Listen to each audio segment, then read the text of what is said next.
Welcome everyone to Charter and Rules Committee meeting for the Holyoke City Council happening today, Monday, December 11th at 6:30 p.m. in the Holyoke City Hall Council Chambers. I am Councilor Maldonado Velez, chair of the committee. What happened? Okay. We have Vice Chair Councilor Murphy Ramboletti, and we also have Committee Member President Todd McGee. Is everything else set?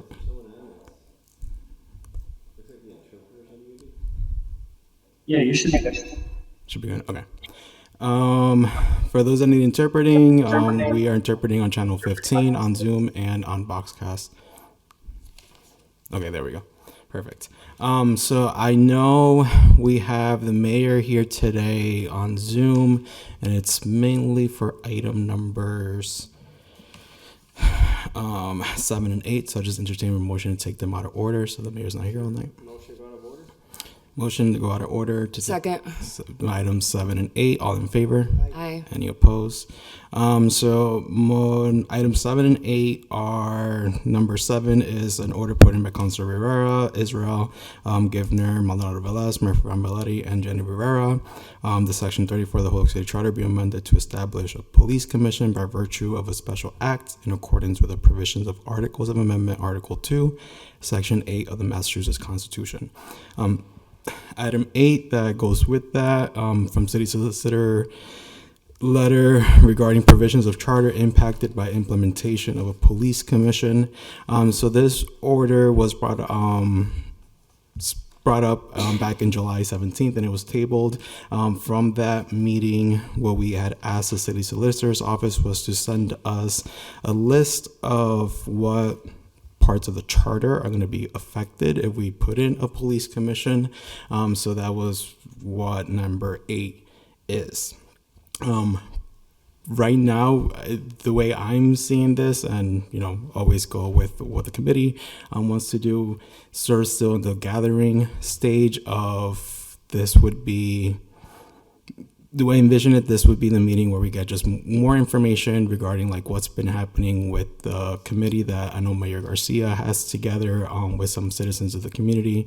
Really look at the different parts of the charter that will be impacted really quickly, so that if this gets brought up in the next term, depending on who is going to be chairing and whatnot, they'll have all the information necessary to really essentially have language to be voted on by the council, hopefully by this third meeting in the new term. Right. So I guess we can start off with going over the letter from the city solicitors, which is from Jane, and I had it in front of me. Perfect. Oh, I have the notes here. Is Jane here today, or is it Mike? Would you be speaking for Jane today? I don't see Jane.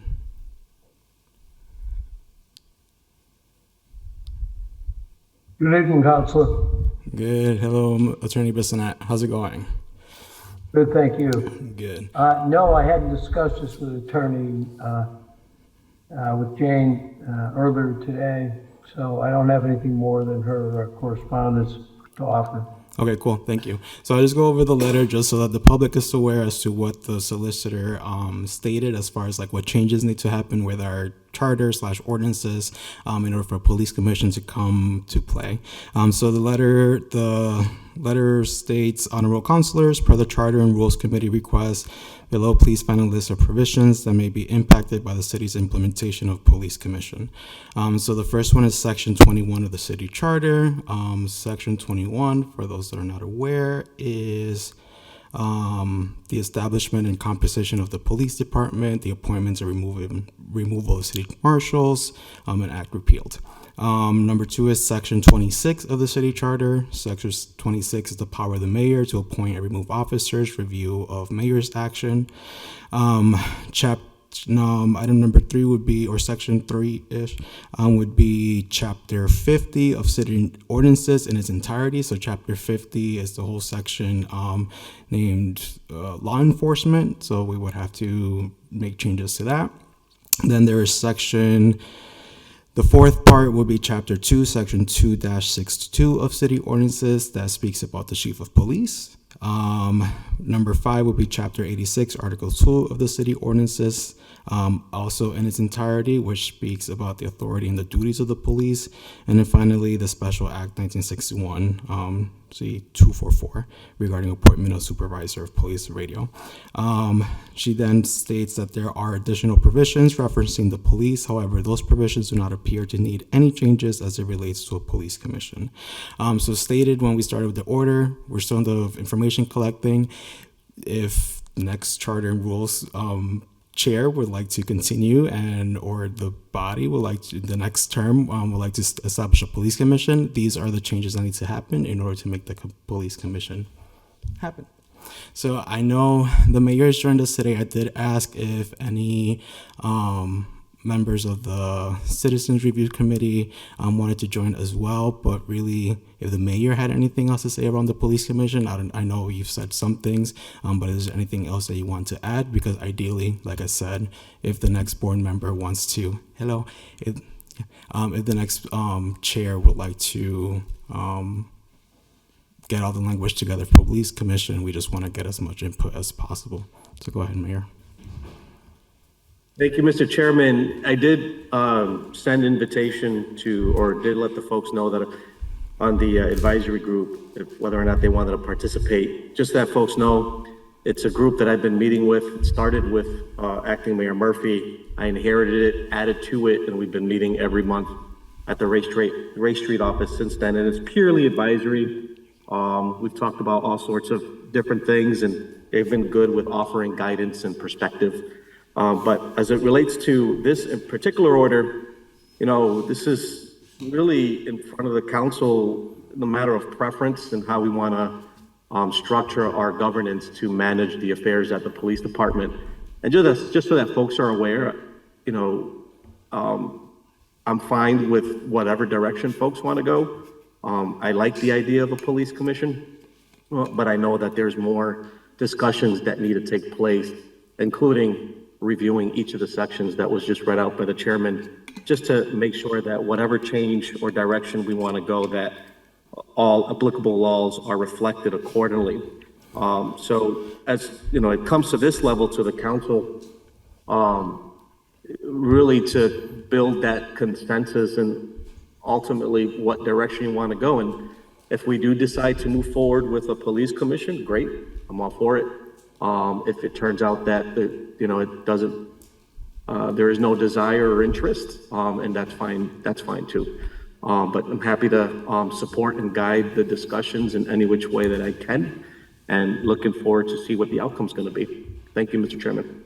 Thank you, Mr. Mayor. So we do have one member here of the advisory committee here with us, President Chambers. I'm not sure if Joanna Castilla, is she also part of the, which is as a member on Zoom? No? Okay. So if it may be someone else for another item, but it's just a name I don't recognize on the list. So that's what I'm asking. Mr. Chair, she's an interpreter. Oh, thank you, Joanna, for everything you do. We appreciate your service.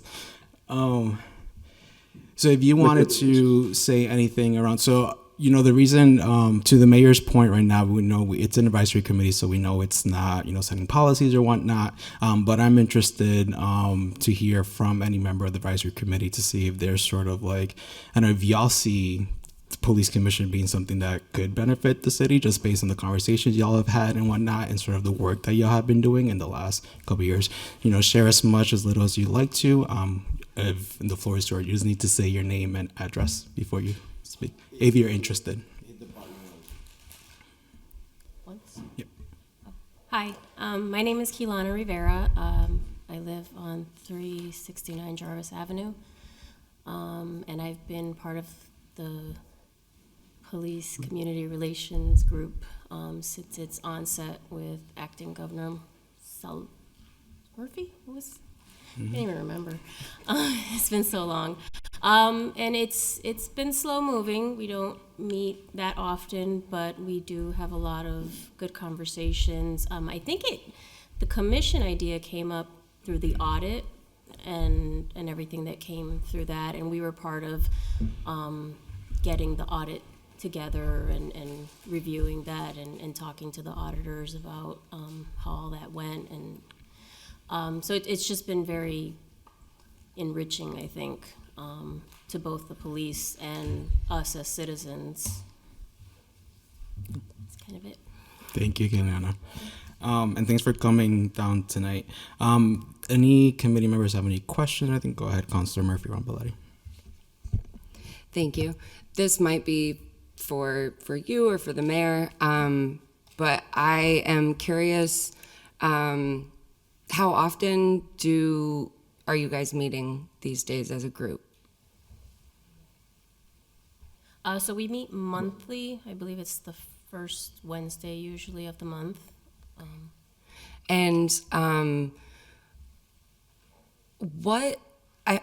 You mentioned that this has been discussed. Obviously, you can't speak for the whole group, but has the committee given thought to what a police commission would look like, or if there are pros or cons? Is that something that's been discussed in detail? Not in detail. I mean, it was like an overview. It sounds similar to what we do, just at much more of a real capacity in decision making and and input to the police department. We kind of talk about everything, and so whether it's what's happened recently that relates to the police department, what we see that needs to happen, input. One of our biggest things that we did early on was transparency with the police department. We wanted more transparency. We were tired of hearing of things on social media from community pages and not from the police department. So that was something that we as a group asked for, and we were pretty consistent on that. But we kind of went over that with the auditors, what a police commission would look like, but it was very vague, very kind of surface level. Okay, thank you. And my last question for now would be, as of right now, locally, and this could be for you or the mayor, is there a way for citizens to file a report against a member of the police department? Maybe that's a mayor question.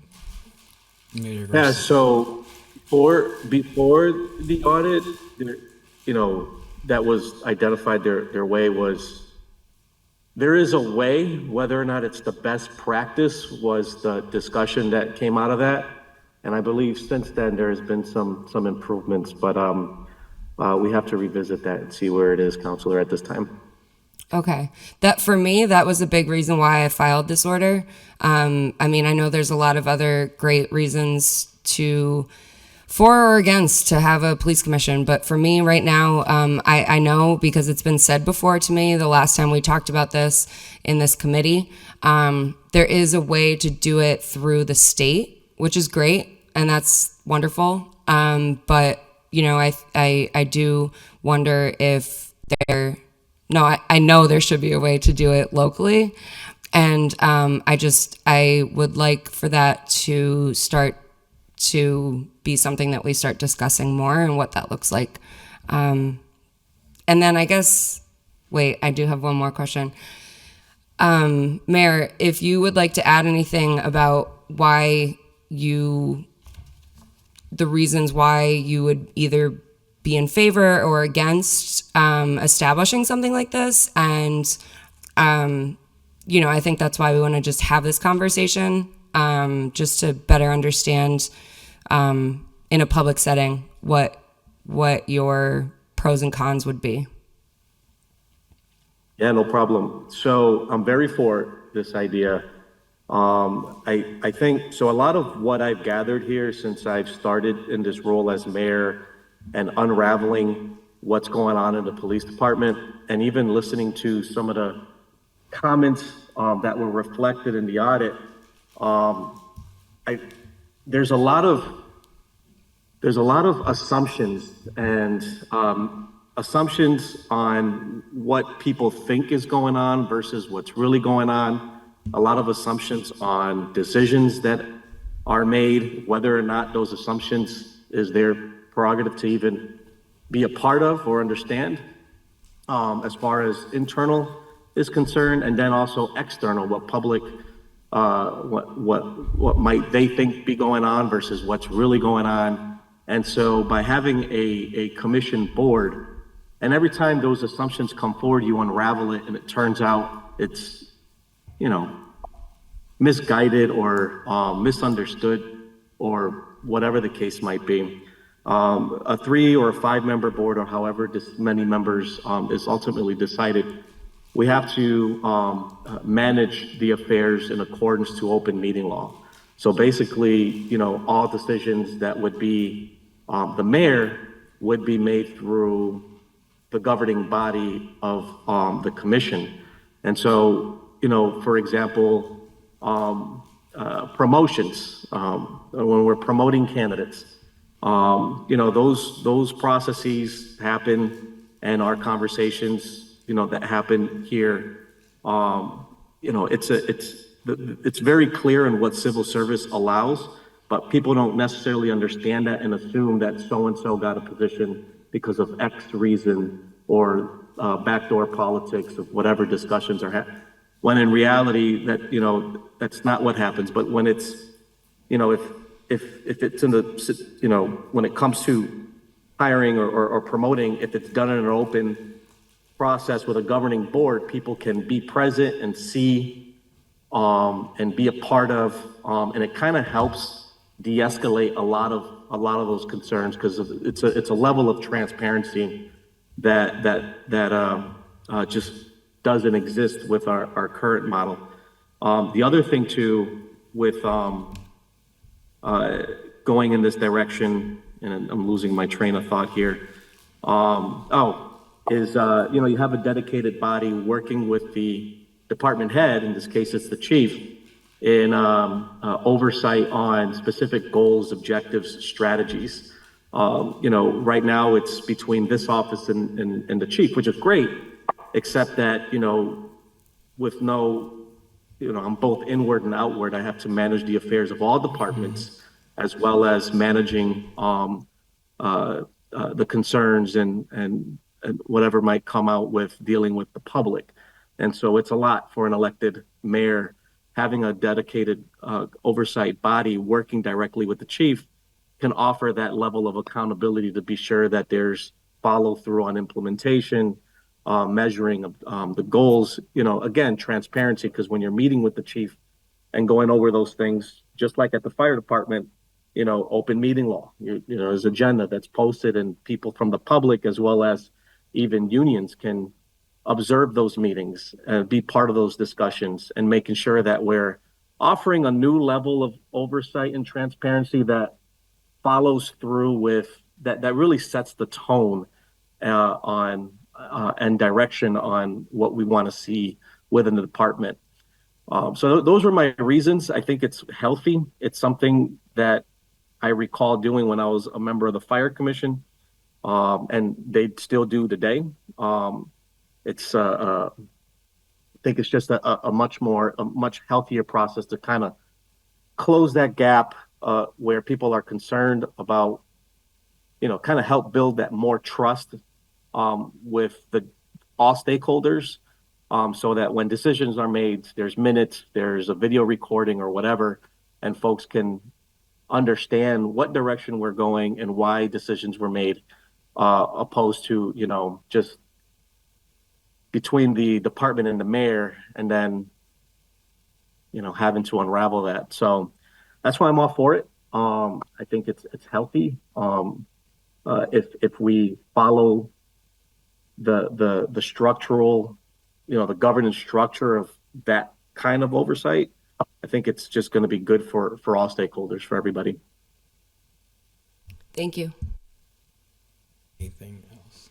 Any other committee members, counselors, anyone? Okay. So as stated when we opened up the items, really, I think at this point I feel like we have enough information as far as like we can start drafting or making changes to the sections that Jane had said. As mentioned, I will not be here next term, so I don't know what the committee wants to decide as far as like asking Jane to start section by section, or do we just want to table with all this information that's been provided and hold off? It's up to y'all. Go ahead. Councilor Rivera. Thank you. I'm sorry. I came a little late. I was at work. But anyways, I didn't say anything earlier because the mayor kind of touched on a lot of the topics as to the reasons why I'm in favor of it and why I kind of I think I co-filed on this order, right? So yeah, he kind of spoke for. He spoke. They said it better than I could actually. So ultimately, I'm not going to speak on that. But with regards to the structuring piece and writing the language up, I feel like we got to come together and like in collaboration with the community advisory piece of it, right? To draft up what it would look like. Because us as counselors, especially when we have an advisory committee that's on board, doesn't make sense for us to do it by ourselves. I think it would make sense to maybe pull together whatever some other communities have and then look at what they had and then maybe draft something based on that. I don't want to prolong it, but I know that it makes sense if we're going to do it right. There's different ways. Like I in some communities, they get the people that are going to be represented on the board. Ultimately, they what's it called? Some of them get voted in, right? In certain communities, that's something to look at, just so that it's either or whether the mayor appoints them all or the city council appoints a couple and the mayor appoints a couple. There are a couple different pieces that are vital to look at. So I think that's one of the things we got to flush out. I mean, the language could start, making those adjustments, but also doing the research on what other communities are doing and how we can tailor it to kind of match what we would like it to be, because as many say all the time, our community is unique with regards to certain things. Thank you, Councilor. Councilor Murphy-Ramboletti. Yeah, I'm glad that was brought up because I do think we obviously want to see this happen, but I want it to be done well and done right, and done with the feedback of a lot of other folks who are already discussing this information. So knowing that actually both of you are not going to be here with me on the council, just on the council. Love you guys. I'm coping, everyone. I want that in the record. But I think just like for now, of course, someone from the law department could start working on that language, but I do think it makes sense to maybe have someone from the city council go to one of your meetings. And maybe get some more information and have more of a dialogue on that. And maybe that should just wait until we have a new body sworn in. Does the committee have city council representation officially? Not like I'm asking us to join another committee, but just want to make sure we don't already have someone that I'm not aware of. No, this was... Like I said, it's a working group that's been put together to just kind of, it's a sounding board to, rather than, how we put committees together like trash recycling and the downtown park. Yeah. Like those are completely separate. This was more like, wow, this is great. Let me use this group. I vented to this group a couple times and just kind of solicited feedback just to make sure that I wasn't crazy. It's more like a mayoral guidance, but there's no reason why a counselor can't be part of that. I'd be happy to include one if anybody. Well, yeah, even if it's just like one of us comes at one of your next meetings or something. I just wanted to throw that out there as maybe something, whoever will take over as the next step. No So problem. maybe motion to table. Would you want a motion to table but get samples from other communities so that getting that Yeah. ball rolling? Motion to Yeah, the table. other- Yeah. The other thing, I mean, I don't know how we can, so there are certainly consultants that can work through this and help evaluate different systems. But, nothing I'm sure we can't probably do on our own, but just an idea. Okay. So I think where we're at right now, I hear everyone's point. I think, we've gotten the input from a lot of city elected officials, city people that are involved with the police. I think the chief came to the first meeting, and I think we're all sort of on the same page that there should be a committee, a police commission. But I think it's Conserera's point is what exactly would that makeup look like? I think it's when other examples of other communities will be really helpful in deciding what that looks like. So I guess with that said, the motion that I heard. So motion to table with a request for other community samples to be provided to us as well as The meeting with the advisory. Yep. Who does that request go to? We can send it to the city solicitor's office. Yeah. Second. Okay. So the motion is to table with a request to receive examples of other communities' police commission makeup, and then also to have a council member attend the next advisory committee meeting, either not the next one or one soon, before the next charter and rules to have further discussion. All in favor? Aye. Any opposed? No? Cool. Thank you. That was item 7 and 8. Thank you so much. Thank you for coming being here. Thank you. Thank you, Mayor Garcia. Thank you, Mayor. So with that, we should be... Back to one or? Yes. So the motion... Motion to take item 1. Second. Okay, motion to take up item 1. All in favor? Aye. Aye. Any opposed? No. So motion to take up item 1. Item 1 is put in by Councilor McGee that the City Council Rule 9H be amended and reworded in order to make the process of changing or updating an ordinance a smoother process. This was taken up once. I guess not. I thought it was. Good night, Councilor. So I was reviewing it. Right now where it's, if you wanted to speak on it, if there's any sort of updates on your end with anything with it. No, this came from legal to see if we could make some changes to deal with this. So I said I'd be happy to file it and then have the discussion on it to see where we can go with it. So that's where it stands. Do we know, I guess my question is, so I've read it like 3 or 4 times because of course it has language that,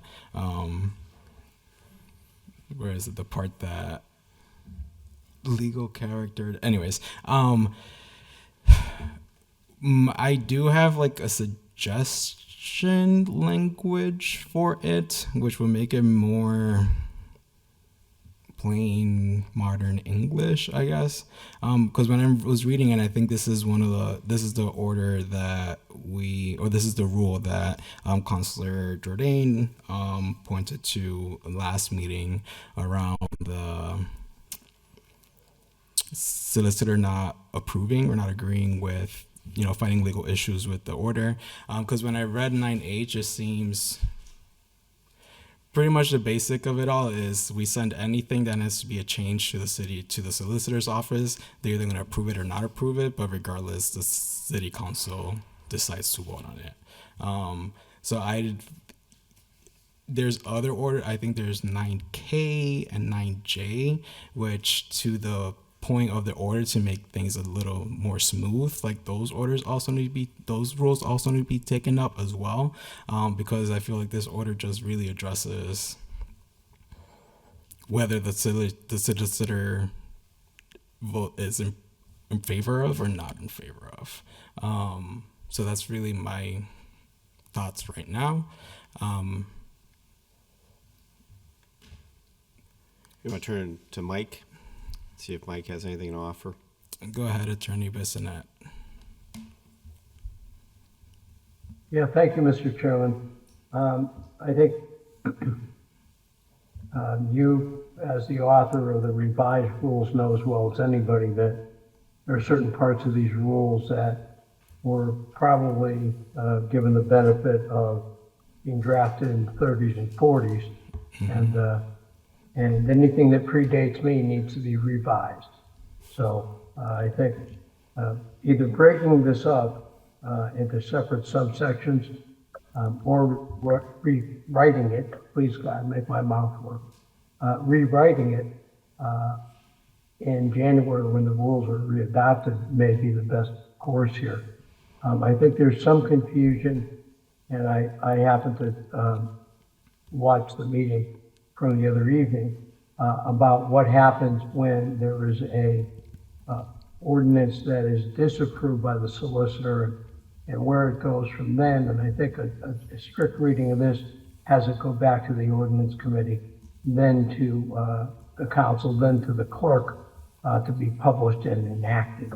So I think that could be clarified a little bit, as could some other provisions. And I would look forward to working with you all and try to build on the work that the chairman has done this past term in bringing these into a more readable and more usable format. So I thank you for that, Mr. Chairman.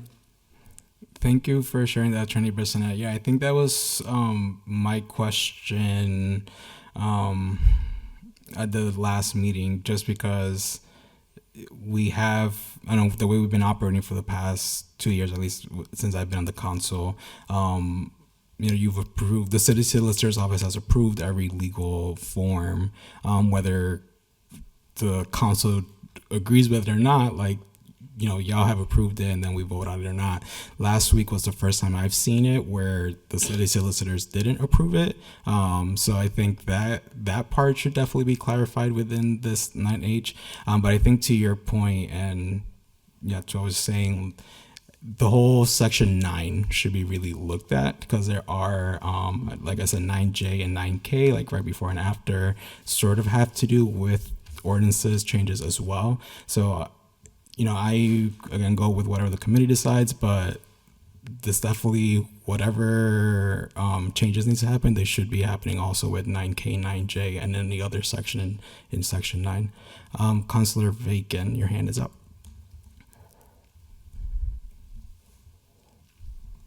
Thank you, Mr. Chairman. I just wanted to put forth a couple of ideas for the rework of the rule, if I could. Yeah, go ahead.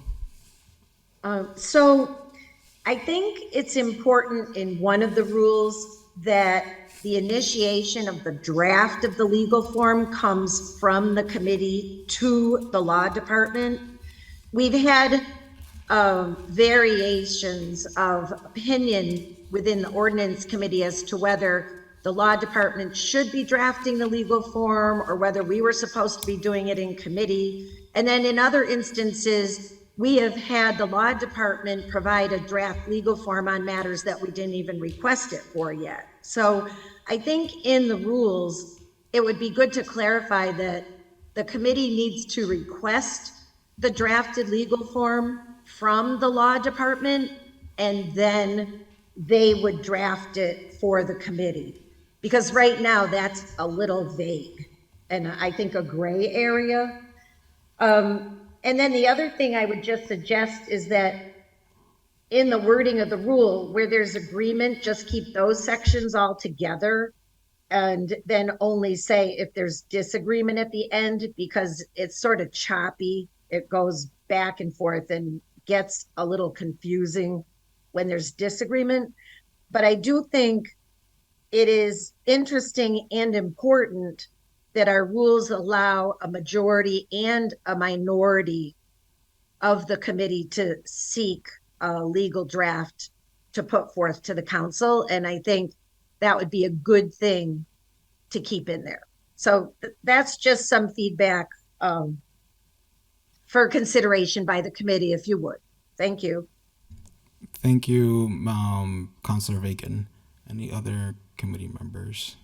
I think where we're at right now with this order, and if the committee is down, we can table it, asking legal to sort of give us an updated language for 9H, and if possible, also give us other, because I'm under the assumption that, like I mentioned, 9K, 9J, other rules that should also be updated with this, but since the order's not in front of us, we can't change it. So I'm wondering if, just because it does relate to this order, if we can get an updated 9H and also let us know what other rules we should be updating. And so they can all be updated together. Does that motion make sense?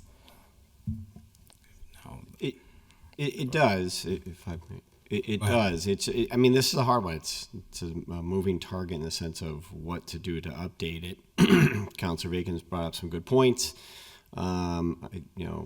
Mike is correct in the sense of when they're this old and have confusing language, we should be trying to reword it to better understand it. So maybe having legal come back with some suggestions on 9 and its whole, taking into consideration comments that have come from all the counselors, and then it's a working, it's a moving piece. So it's not going to be done tonight.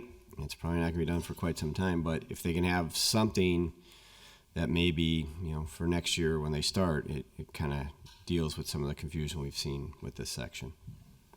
So motion to table it is fine. Motion to table. Second. All in favor? Aye. Aye. Any opposed? No. Motion to table. Thank you. Item 2? Item 2, yes, on its own. Second. Motion to take up item 2.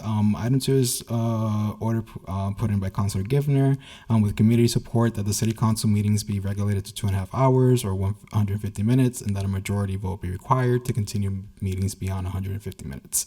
Adding additional 15 minutes, no more than twice, capping meetings at 180 minutes. This with the intention of encouraging a broader participation of Holyoke's public through meeting efficiency and limited repetition of comments. The most common critique by Holyoke residents regarding the city council meetings is that they are too long, continue too late, and are dominated by lengthy, repetitive commentary. Councilor GIVNER, the maker of the order, is here if she wanted to start speaking on it, and then we can go from there. Councilor GIVNER. Sure. Thank you, Mr. Chair. So I filed this order a while ago, I think, huh? Yeah. Not too long ago. I feel like I filed other similar orders, but I filed this order in an effort to bring new attention to what I see as an ongoing. It's not a problem, but it just doesn't make government accessible to the public. So I filed this order in hopes that we can become more efficient as a city council. We are in a city of 38,000 people, and somehow we managed to have city council meetings that go until 10, 10:30, 11 p.m. from 7. So our meetings are regularly 3+ hours long, and I think that's a little obnoxious considering that neighboring cities that are much larger than Holyoke, like Springfield, for example, would be the best one, have meetings that are like 2.5, it just seems more reasonable to me. And I'd like to add that we do have subcommittees. And if there's a topic that anyone is, specifically interested in, all the conversation and debate is really intended to happen in the subcommittees. And if we would stick to that format, it would be really helpful for the public. I think if the public knew, hey, I'm really interested in this topic, for instance, shortening meetings, and I know it's going to be in charter in rules, then if I'm really interested in what happens with that topic, I can tune in and take part in the conversation. I don't think it's necessary to then send it to city council and have all the exact same conversations we've just had in the subcommittee. So, I'm just trying to figure out a way to make things more efficient. We do have these conversations. They are all recorded, so it's really not necessary to have the conversations over and over and over and over. And over again. Thank you. Thank you, Councilor GIVNER. Councilor Murphy-Ramboletti. Thank you, Mr. Chair. We did discuss something similar that was more about time limits for comment from city councilors. And at that time, I can't remember if we gave it leave to withdraw or we considered it complied with, but it was brought up that we would be stifling the First Amendment and free speech, which is understandable. But at the same time, I do believe that when we are hosting meetings that go well beyond 10, 11 o'clock, we're not only doing a disservice to ourselves, because I don't know a lot of people whose brains function at 150% at 10:30 or 11 at night, but we're also doing a disservice to the public, because the public deserves the opportunity to watch a meeting in its entirety. The public deserves the opportunity to see some of the items that they believe is important to them within a reasonable hour. And I would also say that the fact that our meetings go so late, we know what we have signed up for as a body. Most of us do. I mean, we all say we did, but I don't think you ever really know until you go through it. But at the same time, I can't really imagine how many people it discourages from actually running for municipal government if they have kids and families and job responsibilities. And I mean, I'm working 80 hours a week between my full-time job and this job, and it's fine. I'm doing it, right? But that's probably why folks, at least when I talk to people about running, they're concerned about how long meetings take. And so for me, this isn't about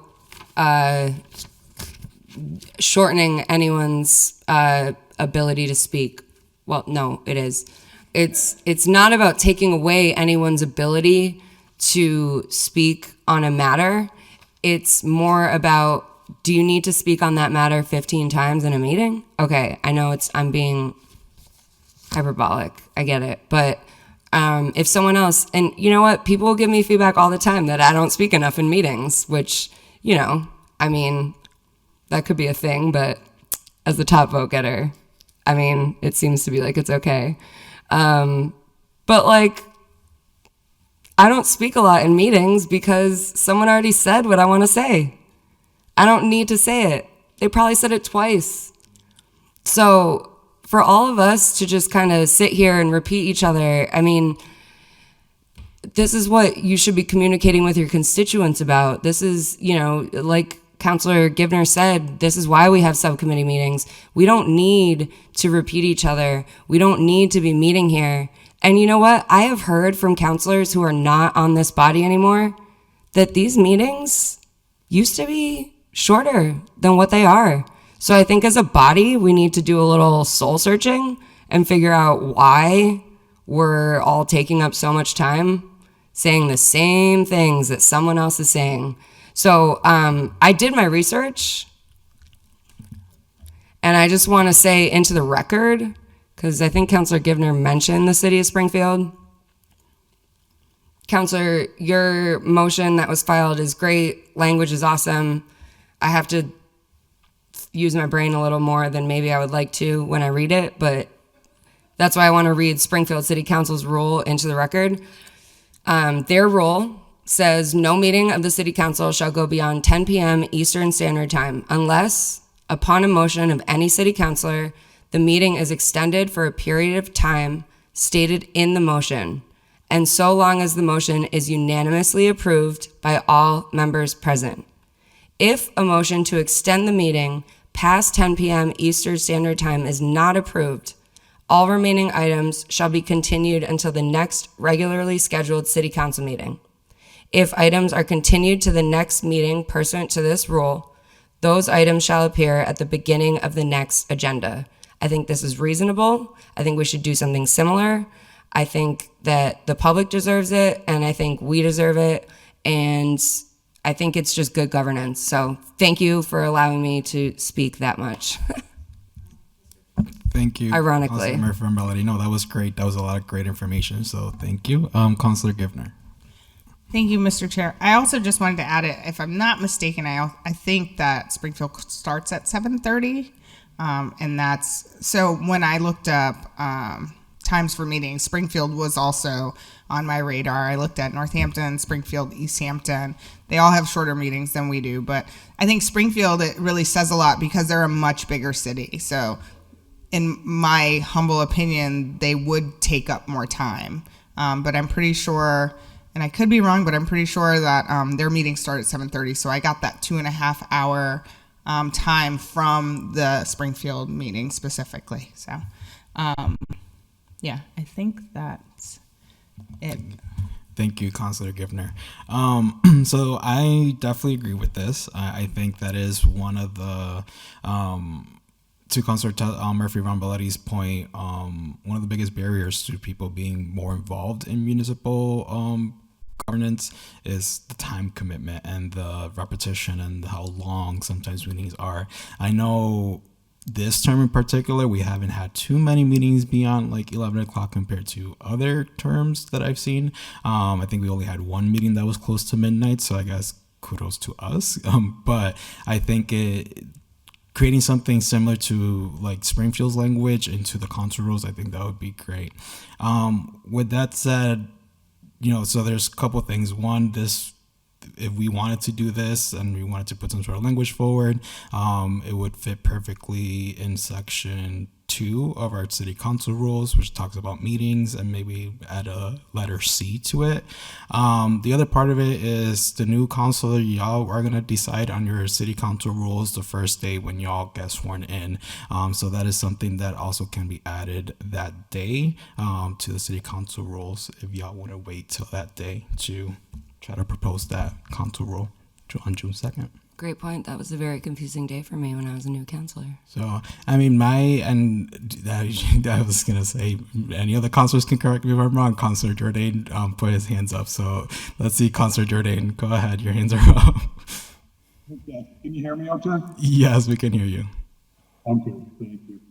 Well, let me offer a little different perspective on this type of a rule.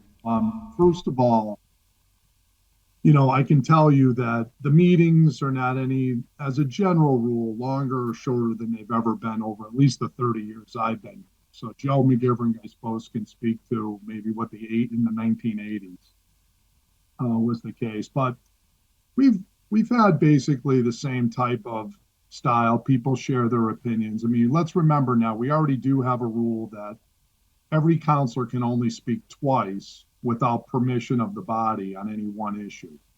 So that's number one.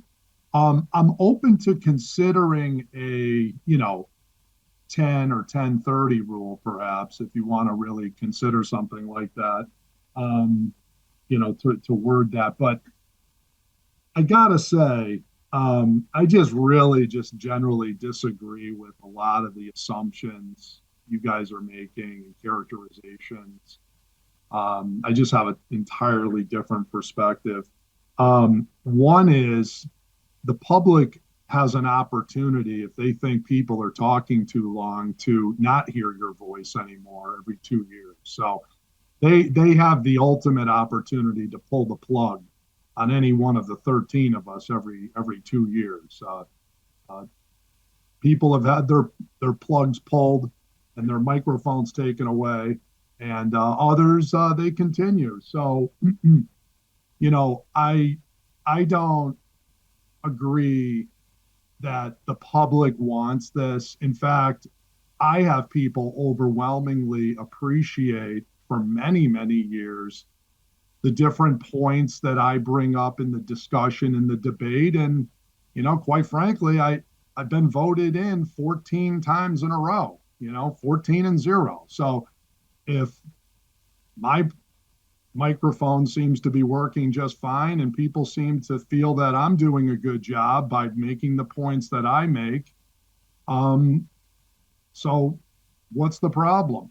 I think you guys should pay attention to that a little bit, especially as newer people. The public likes to hear what's going on, and I'm afraid that when I get really leery, maybe just having a maximum cap of 10 or 10:30, and then you need permission of the body to continue on. I'm open to that. I'm trying to try and keep an open mind on that. I think we should use language more like what Springfield wrote than what's written in this order here, and the way this is written. But I'm afraid when you start limiting what counselors can say, what counselors can speak beyond what the rules we already have, it really starts to border on censorship. And quite frankly, the public has a right to know what's going on, and they have a right to hear from their elected officials. And a lot of people watch the meetings, and they have a right to hear the different points in the discussion. Because one of the things that's different about city council versus a lot of the day-to-day affairs of the city is those discussions all happen behind closed doors. What we do is out in the open. So when I hear things like, oh, well, the council, had this 30-minute discussion of X. Well, department heads or the mayor could have been discussing that for weeks or months behind closed doors, having who knows what kind of conversations about that topic. But what we do, we don't have the luxury of sitting there for months and months behind closed doors, plotting or strategizing or doing all of that. Our discussions as a body, as a unit, happen in the session. So we're obligated to say what we have to say and make our points publicly for immediate public scrutiny. None of what they ever do is ever out in the open. And, if it were, I'd be wondering what their time clock is. It's just totally different. The council has to react. It's a legislative body. And quite frankly, rules as you're suggesting, those aren't the case in any of our major legislative bodies in this country. Some, even our own United States Congress, you can go on for, a person could speak for days, theoretically, under some of those. And those are bodies that have been here for hundreds of years. And same with ours and these rules. And they've worked. I've seen this. This is a solution chasing no real problem, to be honest with you, because just like you said, we only had like one really late meeting once. It's really not a major problem.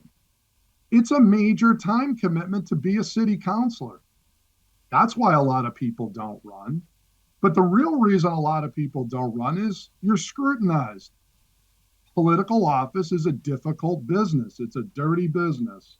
And a lot of people in this country, a lot of good people, are turned off from elected office because of the gauntlet you have to run through. Not because, you speak for 10 minutes in public, or you have to go to a 10:30 meeting or whatever, and stay at a 3-hour meeting. Trust me, if that was the only thing you ever had to worry about, you'd have a lot more people running for these jobs. There's been a lot of people who have run for office over the years who just didn't get elected or whatever. But we have never had this massive shortfall of people who wanted to be a city councilor. Okay. So we don't have a recruitment problem for city council. As a matter of fact, all offices this year were contested except for one on the city council. And the public had plenty of people to pick from who had a lot of different perspectives. The fact of the matter is some counselors take a different view on issues. We have to make our points because we're also battling sometimes an administration who has the bully pulpit, who's got access to the media, whether it's a mayor I've agreed with or a mayor I've disagreed with. And different counselors have had disagreements with the administration or agreements with the administration. City councilors, this is our opportunity to be heard by our constituents, to hear the other countervailing argument that also sometimes doesn't get heard. So I think we got to be really, really careful. I'm very hesitant for us to rush into something like this. Any of these type of notions to gag people, to censor people, to limit discussion, we just, it's no better or worse than it's ever been. And this council has had some tremendously effective and good conversations over the years on an absolute abundance of topics. I mean, we measure the weightiest issues facing the city for many, many years. And I've listened to and participated in any tremendous good discussions over the years. And you know what? That's healthy. Democracy is a healthy thing. And I think we need to encourage more discussion, not less. I think what it also commands, though, is that people come prepared for these type of discussions and not be afraid to roll up their sleeves and attend a lot of the meetings. And quite frankly, a lot of the committee meetings have, kind of sketchy attendance too, which is a concern. But that's another subject. And I'm afraid that we're not getting those type of robust discussions always in committee. Sometimes we do, sometimes we don't. But at the full council, we're all required to be there. Committees, often we do not have anywhere near even a majority of the council. At the full council, you've got everybody there. The public is listening to our perspectives and taking stock. This is for their benefit. And again, when I see things like with community support, I argue the first Tuesday in every November is when we measure community support. And at this point, the public seems to be pleased with at least most of the people that are here. Are you all set? Yes, sir. Thank you. Councilor GIVNER? Thank you, Mr. Chair. I think those are a lot of valid points. So thank you, Councilor Jourdain. I would like to point out that I think it's a little disingenuous to say that we don't invite the public to meetings. That's exactly what subcommittee meetings are for. And that is when the public really gets a chance to see different department heads, the chief of police, any number of organizations come in and give their presentations. So I would actually argue that there is a lot more information in the subcommittee meetings on each topic, and that those are very important meetings for people to pay attention to if they are actually interested in a specific topic. The city council meetings are a great place to have the recap. The chairs of the subcommittees give a recap of what the meeting was about. But really, if you want to know what happened in the subcommittee meeting, the city council meeting is not, in my opinion, the time to restate every single point that was made in the subcommittee meeting. I feel like as counselors at that point, we have pretty much formed an opinion about the matter at hand and are prepared to vote. As far as feeling as though it takes away from the public to not have these robust conversations as a body at city council, I disagree as well. I feel like we do have pretty good attendance at the subcommittee meetings, especially if there's topics of interest or things of interest. So every single item is not of interest to every single constituent. And so the things they're voicing to their counselors vary as well. And I definitely gauge with community support based on calls and emails and people I run into in my ward, in Ward 4. These are the things that people are saying to me directly. And I have to 100% disagree that the public is taking part in these meetings. A lot of people are watching these on the fly, listening to them in the car when they have time. That's why we have them all recorded. That's why they're on Boxcast. People don't have, and I mean the public doesn't necessarily have the same schedule that we do. People have night jobs, people have day jobs, people have children, people have families. If we want the public to take part in our government, we need to be accessible. Right now, we're not. We're not accessible. We have meetings that are longer than people have the bandwidth to take part in. And you shouldn't have to work so hard to be an informed citizen. Like, I don't think that should be necessary. So I think there's a lot of projection there. Maybe your constituents like to watch the meetings, but my constituents don't all have the time. We live in different parts of the city. People have different life circumstances.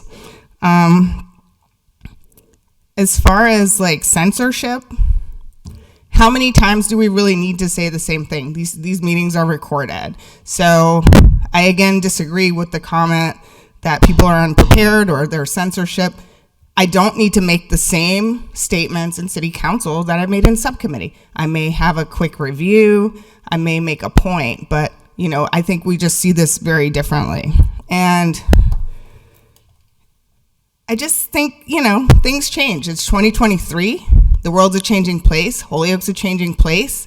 And constituents, maybe not all. I mean, there are 13 of us. Your constituents want to hear, your points maybe a little more often. But my constituents want like a recap. They don't always have the bandwidth for everything. And the ones that do have the bandwidth, they do tune in. And so I do agree that our meetings are well attended. I think a lot of our subcommittees are well attended, but I also think we shouldn't be judging what's going on by who's on Zoom, because it is on Boxcast and people are paying attention. So I just wanted to point that out because these are public meetings. They are available. Anyone who's interested in a topic does look it up. I have people email me all the time, like through Facebook Messenger or my regular email, and they say, hey, did this come up? I tell them about it, and then I send them a link so that they can also rewatch the clip. I even send them the minute marker so that, in a 3 or 4 hour meeting, they don't have to sit there and try to figure out when we started talking about it. So as much as we are all interested in everything going on in every part of the city, I think we should be a little more sensitive to the people who live here. And, I have to point out that an abysmal 17% of Holyoke voted. So, I mean, there's a lot of people who I consider constituents who may not have even voted, and they're also expressing, how they feel to me. And I treat them just like I treat everyone else, just because you didn't vote for me doesn't mean I don't, that I'm not here to get your voice out or try to fight on your behalf. So I just wanted to share that because I don't think we should be painting the picture that anybody's being muzzled or silenced or getting their free speech taken away. We have subcommittee meetings where we talk about all this with the experts from the city in their field who come in and give us long presentations about all these topics that we ask about. And we invite them in regularly, and we have them stay here till 10, 11 at night. So, the subcommittee, I think, is really the time for it. And I think when it happens there, I expect it. But I just don't understand why we have to have the same conversations again in the full city council meeting. Thank you. Thank you, Councilor GIVNER. Councilor Vacan and then Councilor Murphy-Rambaldi. Thank you, Mr. Chairman. I just have a couple of points I'd like to make. One is I have a small concern about the time limit because we do all of our orders at the end of our meeting that then get referred to the committees to be acted upon. And it seems that if we did begin to cut meetings short, we would run the danger of extending the timeline for any items that need to be taken up to get sent forth. The other point I would make is that in contrast to the subcommittees where they are for discussion, gaining information, and making a recommendation to the city council in contrast is the deciding body. And I will say that I agree many times that I wish more city councilors had attended a subcommittee meeting so that we didn't sort of have to do a redo of the committee meeting, because that has happened a lot with ordinance committee meetings. On the other hand, if people have questions and understanding that every counselor can't go to every subcommittee meeting, I think the debate, particularly when there's disagreement on important matters that occurs in the city council meeting, is very important for our constituents to either be able to watch or to review later. So I wouldn't want to see that limited. But I guess what I would perhaps encourage is we have the rule that requires us to give permission to any member of the council to speak for a third time. And I mean, maybe we could dare to say no every once in a while. But I think, we've always tended to err on the side of making sure people get to be heard. And sometimes the debate leads to other thoughts that then people want to speak up on. So I would hate to sort of see that limited. So those are just a few of my thoughts, but I do appreciate the conversation. Relative to the turnout for our voting, we've had a lot of voter apathy in our community and in general in many parts of the country for quite a while now. But I don't think it helps to engage our voters when, as an example, many voters petitioned the city council wanting to vote on the CPA ballot question, and they were stifled from voting. And I think that creates voter apathy when they say, well, what good does it do anyway? So I think to be much more open and open to the voters getting to weigh in on things like ballot questions would go a long ways and would serve the public better than limiting meetings. Thank you. Thank you, Councilor Murphy-Ramboletti. Thank you, Mr. Chair.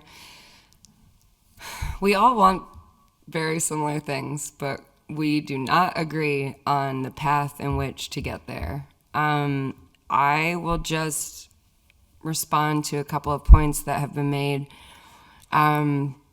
We're all adults here, and, I generally believe that we can all make our points with brevity.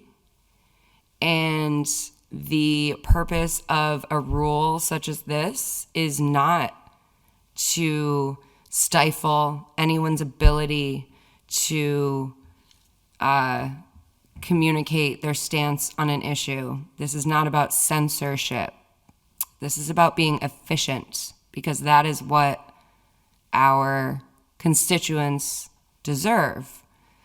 And I would also make the argument that perhaps our voter turnout is also pretty bad because people don't want to tune into a meeting when it takes this long. There's a lot of reasons why we have voter apathy, but I don't think it's fair to say that any other counselor here is right versus wrong on what their constituents are telling them is important to them. Counselor GIVNER is clearly hearing from her constituents. Counselor Jourdain hears from his constituents. I don't hear the same thing as everyone else is. And that's the beauty of democracy, right? Everyone's communicating to us on what they want. So each of us are here advocating for what we have been asked to advocate for by our own constituents. And it's our responsibility as the legislative body to come to an agreement on something. And as I said at the last full city council meeting, sometimes that means you walk away with not everything that you want. Sometimes you have to understand that you're not going to get everything you want in order to get something passed. So I'll just remind everyone of that. I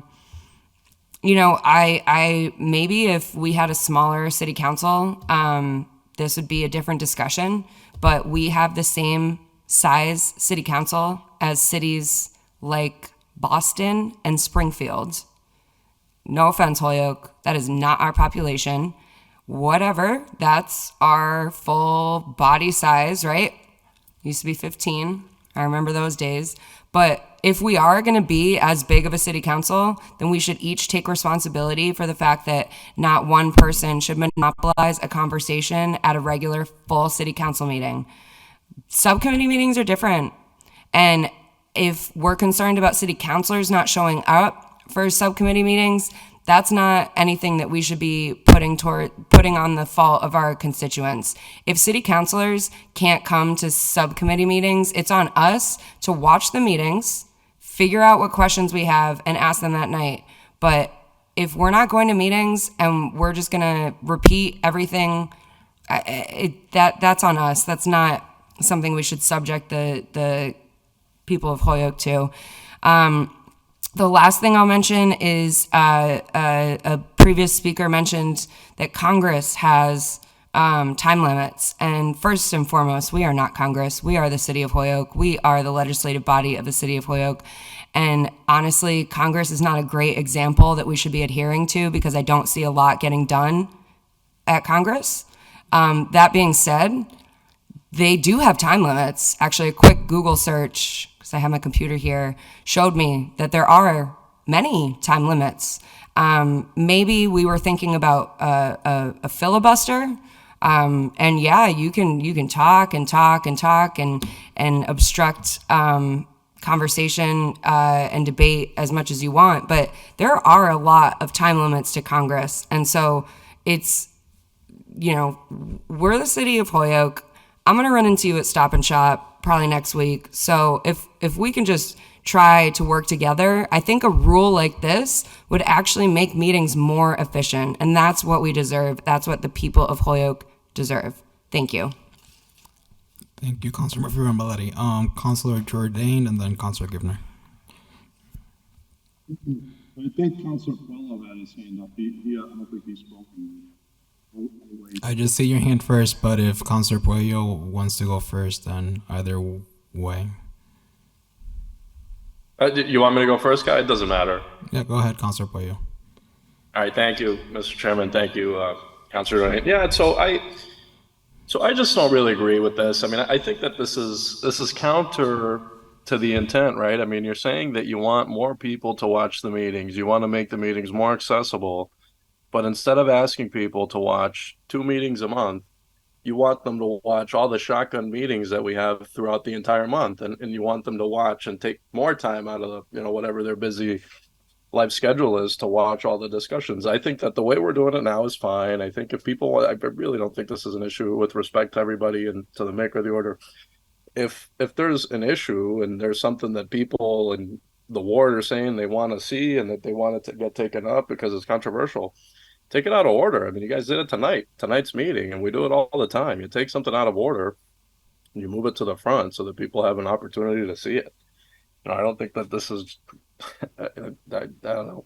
I think, I just don't think that this is really just a controversial thing. Thank you. Thank you. Councilor GIVNER. Thank you, Mr. Chair. I just wanted to mention regarding Councilor Vacan's comment, I think that's a really good point that since we do the orders at the end, we wouldn't want to cut those off. We want to continue to send those to committee. And we could move them to the front of the meeting, and that way we don't have to worry about it. That's the part we should be getting through the quickest anyway. So we could move orders to the front of the meeting right after public comment or right after the president's report. So I think that's definitely, I think it's a valid point, and I think it's definitely something we could take care of, or we could end the meeting and just start going through the orders since they should only take 5-10 minutes. And yeah, I think I've made all the points I need to, and I appreciate everyone's time tonight. Thank you, Councilor GIVNER. Councilor Jordan. Yeah, thank you. I'll go through a couple different points here. One is one person's quote unquote efficiency is another person's censorship. When a person has thoughtful, on point remarks to make on behalf of their constituents, and this is the number one thing that I tell my constituents, I want to be your voice on important issues facing this city. And they seemingly think I'm doing a pretty good job. Otherwise, I wouldn't have been reelected, 14 times in a row. So apparently somebody thinks I'm doing a good job. And I've watched this council over the years have many healthy discussions. We continue to have those. There is no problem the way we're doing it now. And I find it kind of interesting that we got a couple newer counselors who seem to either you don't want to listen to what we have to say or you just want to get out of the meetings earlier. I don't understand, but I think if you're around longer, you'll have more perspective that this is not a problem. There is no issue here. And that many constituents, certainly, maybe I'm the only one, maybe, only my constituents say something, but they absolutely love watching the meetings. There is a good amount of people that listen, and they want to have substance at that meeting. They want to have something to listen to, and they like listening to the points, and they're like, wow, that didn't make it to the paper. This didn't make it to the paper. And one of the challenges that we have is we don't really have a full-time beat reporter, on City Hall like we used to for years. We do get some coverage from the Republican newspaper, but nothing like what we used to get. And there's a lot less government reporting about what goes on. And for us who have an opportunity to make various points, you need a few minutes to make a point or to counter a point that somebody else has made. And quite frankly, this notion that the main council meeting is just perfunctory and now everybody's mind's already made up and we're just going through the motions of what happened at the committee is a completely false narrative. All right.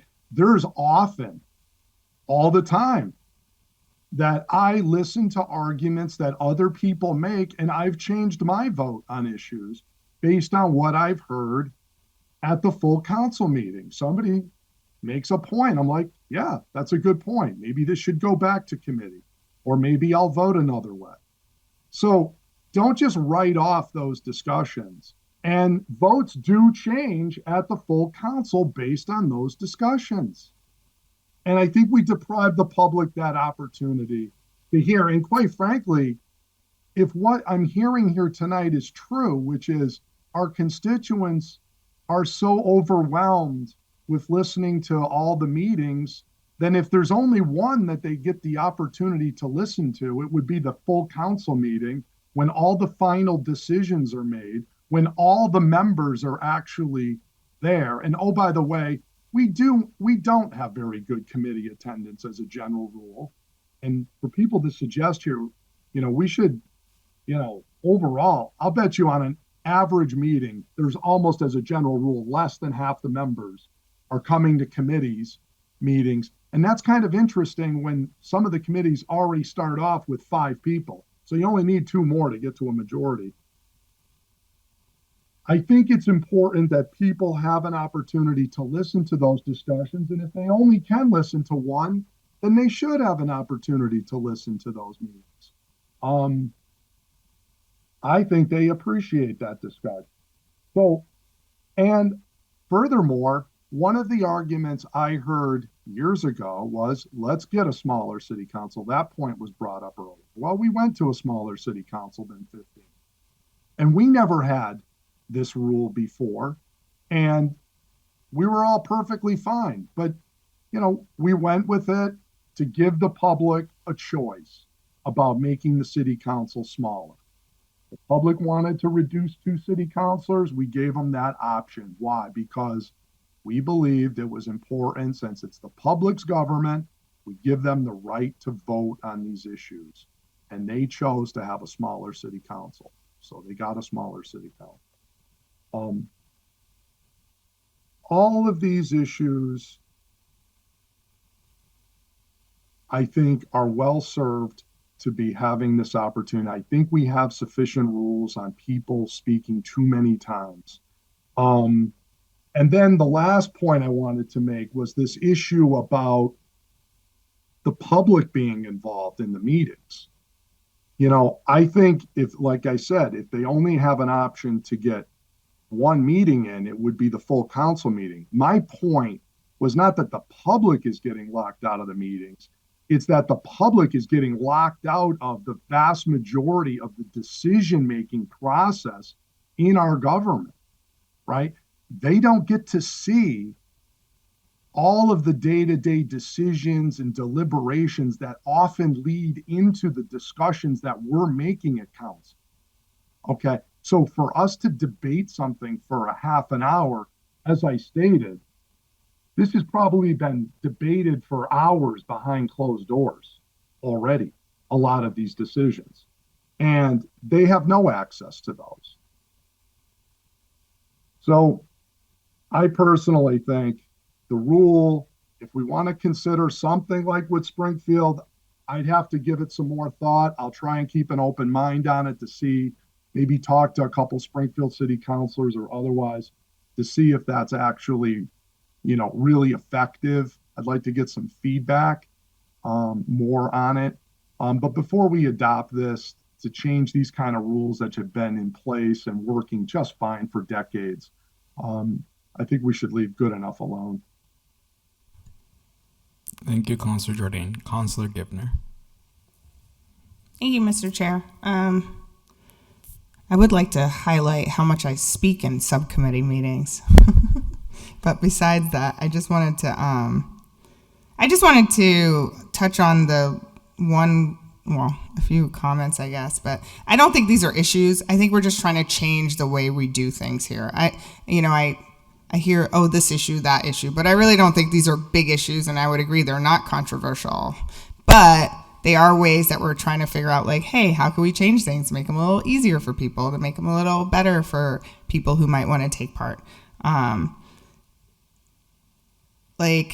We like to point out pretty often as a body how impoverished our community is. And we have a lot of people here working 2 and 3 jobs. So I just want to, point that out when we think people are sitting at home watching 4-hour meetings. I don't think people don't have time for it. And just because we have the privilege to make the time for it and take part, I just still don't think it's a good representation for the public, and I don't think we give them what they need. So that's just a personal opinion. As far as meetings behind closed doors, not really sure what that's about, because when I get to take part in a debate, it's in a subcommittee meeting. We haven't had any meetings about this and behind any closed doors. I don't know who would want to sit around talking about this separately. I think it's important to figure out, but everything that I learn is through research, the agenda, and the subcommittee meetings, usually meeting with whatever professionals come in to give us a presentation. And I really appreciate those presentations, even if I have to watch them on Boxcast after the fact.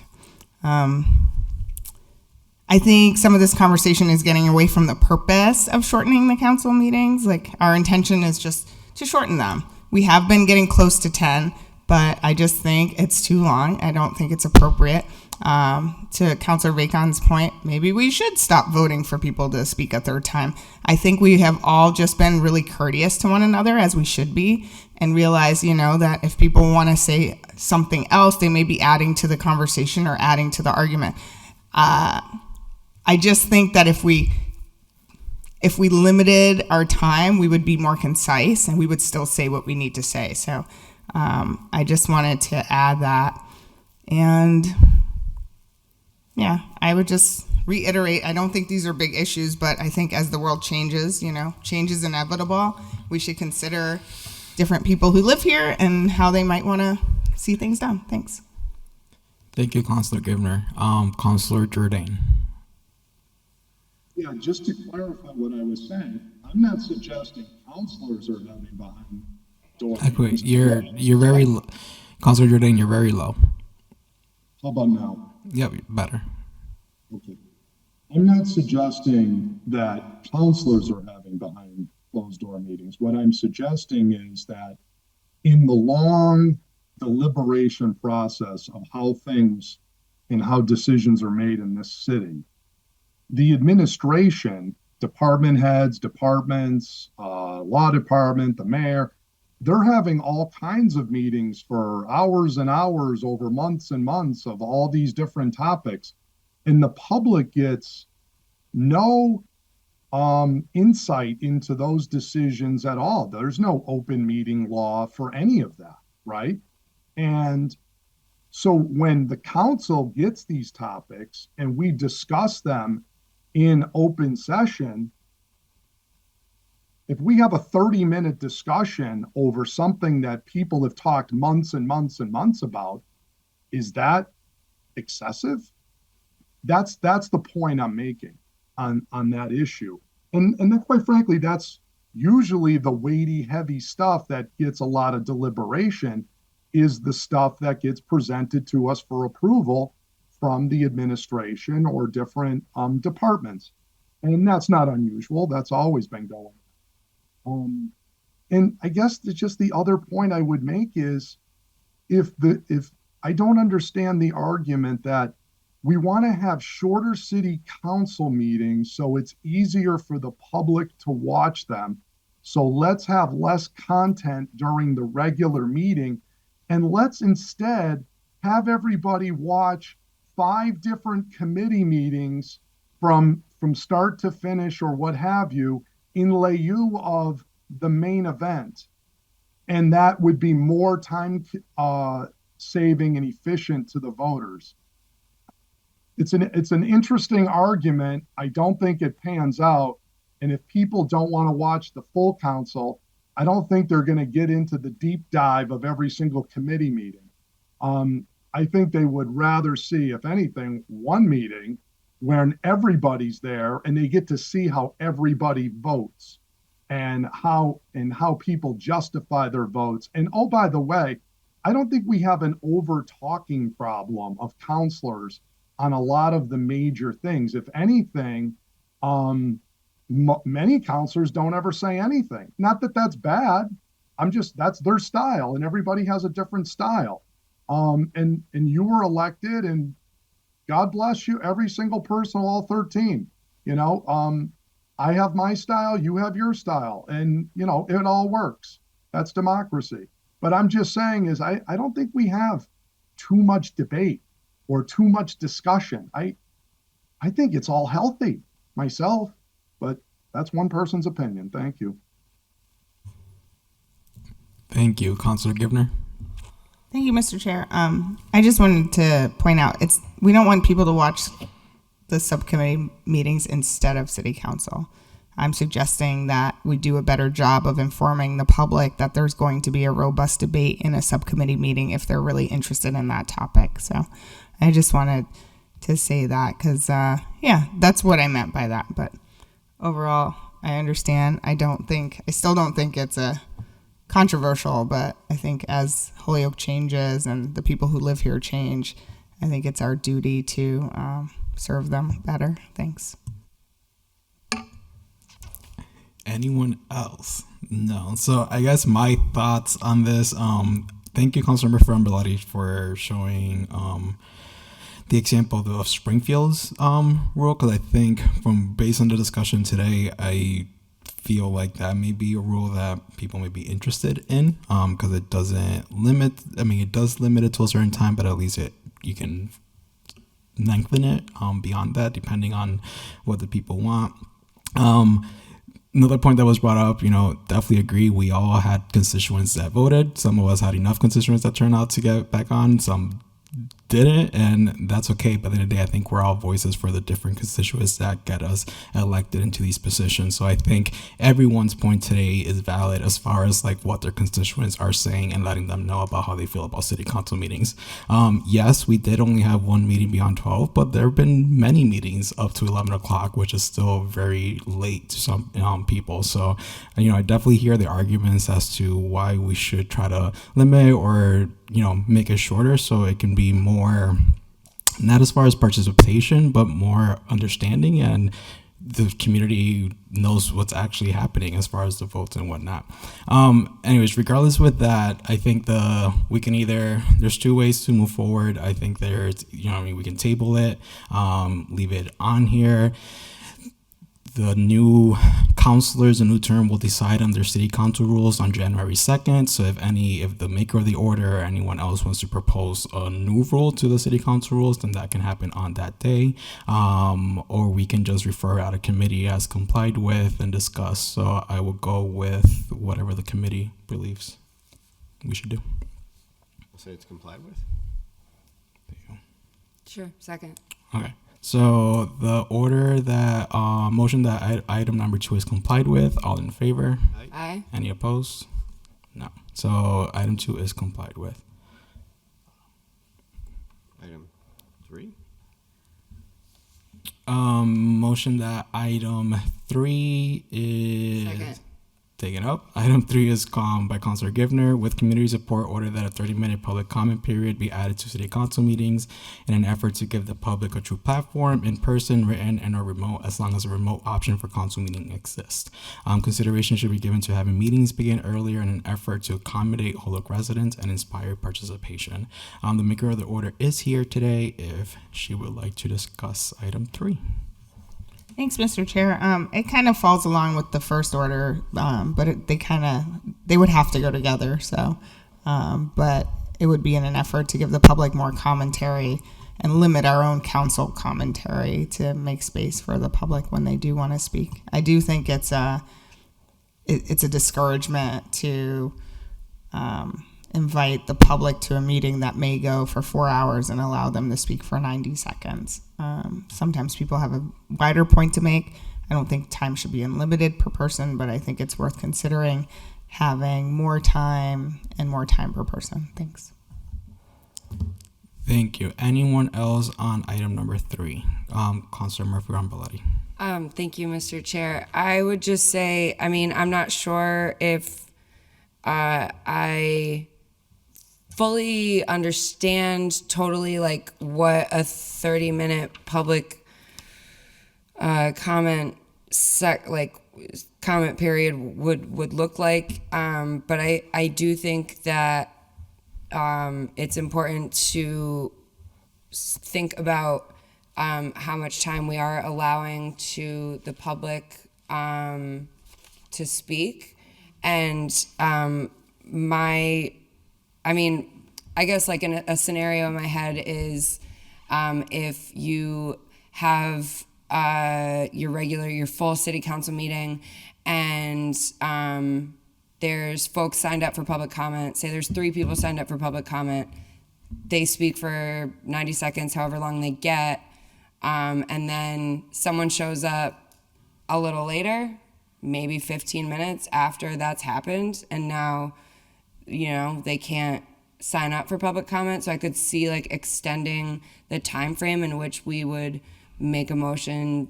Maybe we just make a motion to suspend the rules and allow someone to speak for public comment, or I guess having a longer window of time for folks to show up, even if they don't get there right at the first 5-10 minutes. I could see that being perhaps helpful. The other thing that this order mentions, consideration should be given to having meetings begin earlier in an effort to accommodate Holyoke residents and inspire participation. I've always wondered why we have full city council meetings at 7, but a lot of our committee meetings start at 6:30. Sometimes they start at 6. Clearly, we are okay with starting subcommittee meetings earlier. I do think it's worth discussing whether or not folks would be more apt to have a meeting start at 6:30 instead. So I appreciate the order that was filed. Probably, like you said, a conversation that needs to happen with the prior order. But thank you. Anyone else on this item? Councilor Jordan. Yes, briefly, I appreciate the spirit of the order, I really do, because I think it's getting to wanting to encourage the public to participate in public comment, and maybe we need to do a better job about getting the word out there to the public that this is available to them. I don't really see the need at this point to expand our current 15 minutes to 30 minutes because, quite frankly, public comment is wildly underused right now. And I think there's sort of the unwritten rule that if we really did have a major hot potato type issue, that we would suspend the rules to hear from everybody. I think there is some question about, we got different people coming in from out of town who are not citizens of Holyoke. I mean, I think we have to kind of think about that one sometimes a little bit. But as far as Holyokers go, I think we should encourage, because I don't know, maybe I'm observing something different, but it seems like it's about the same 12 people most of the time, if it's even that many, that are pretty much speaking at public comment. So I don't know if we're really getting, when people say, well, I only have 90 seconds, yeah, but it's like 90 seconds at every meeting. And is that really what was intended? I think it wasn't supposed to be for the same people to be repeat. I think it was designed to try and get more perspectives from the public on what concerns them. And maybe we're just not doing a good enough job advertising, and collectively as a group, we need to do a better job that this is available, because we're, like I say, it's the same people. And quite frankly, it's usually often the same people saying the same thing. Pretty much when certain people get up, God bless them, they are, state usually what they have to say very articulately. But 9 times out of 10, it's more or less the same thing that we hear from the same individuals. And I mean, you look at public comment at the last meeting, it was the mayor, it was Patty, and it was Howie. And I mean, they all have 3 big soapboxes. Some of them are getting, 2 of them at the end there are going to get a, full seat at the table here real soon to say whatever they want to say on whatever. So it's not like we're getting a lot of, just mom, pa, kettle out there from, Columbus Avenue coming down and speaking on, my taxes or my whatever, or my vision for Holyoke's future or whatever. I think we need to do more of that. I think that, in my view, on this issue is the bigger need. How do we get more participation than starting the meeting early? Because quite frankly, I think you'll be starting the meeting earlier and have a 30-minute public comment. We'll be twiddling our thumbs looking at each other until we get better participation. Thank you. Thank you. Councilor GIVNER. Thank you, Mr. Chair. I just wanted to touch a little on other parts of the order, because I definitely take that point, and that definitely makes a lot of sense. Just extending a public comment that we have to just sit here doesn't make sense. Of course, if the public comment was at 6:30 and we didn't start till 7, that would kind of work with our current schedule. But I also agree that we could be starting a lot earlier anyway, or not a lot, but 6:30 or 6, if people were available to do that, and we could do that. But other parts of the order talk more about accessibility. I think it's a real disservice, to not accept public comment however it comes in. And I think it would be great if we could, continue reading out emails when they come in and such, because, I mean, again, not everyone can get here. Not everyone has time to be here. They may be just writing in, their opinion or their knowledge about a certain item that's going to come up. So I still think their voice is important. And honestly, the purpose of public comment is for whoever to say whatever they want to say. And that can be literally anything, regardless of how many times they Zoom in or come in person. So that is their right as a citizen. And I don't really see a problem with that. So thank you very much. Thank you, Councilor GIVNER. Councilor Todd McGee. Yep, so 7B, there will be a public comment agenda item at each regular, and we have to fix that because there's a typo, regular council meeting. This shall be a time where citizens may speak freely about issues both on and off the meeting agenda. The council will allow up to 10 speakers. Each speaker is allowed 1.5 minutes, 90 seconds. And then there was going to be an amendment. I'm not sure if we ever finalize it, to add in 10-minute response time for counselors to address comments made. No counselor shall question be over a certain time frame. So I'm not a big fan of the minute and 30 seconds because I'm the one that has to always, tell a poor constituent they're done speaking. But there was always a concern of, what is an amount of time? I think one example was brought up of only 2 people show up and we open up for 30 minutes. That give them 15 minutes each, so it's hard to define it. I agree when we were drafting this way back when, Councilor Gordon Alexander was here, Councilor Lisi, and we were trying to come up with what is a proper number. Maybe that has to be addressed, of maybe allowing, I don't know, I'm making stuff up, like 3 minutes, 4 minutes a person, I don't know. But then you're capping it at 10 speakers only. Every time this has happened, we have suspended the rules to allow everyone to speak, whether you're from Holyoke or not, and kind of offer up more or less time depending on the situation.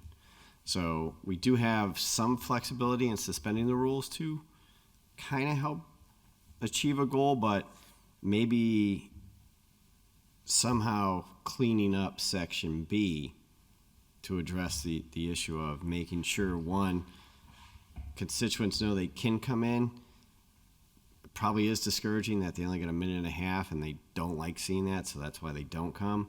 So maybe I don't have a suggestion. How do we fix that up to maybe help fix the problem? Thank you for that, Councilor McGee. So I thought about it because, to your point, if we have a 30-minute or 15-minute, whatever that means, public comment period, and only 2 speakers want to speak, do they each get the 7 minutes or the 15 minutes, whatever is decided?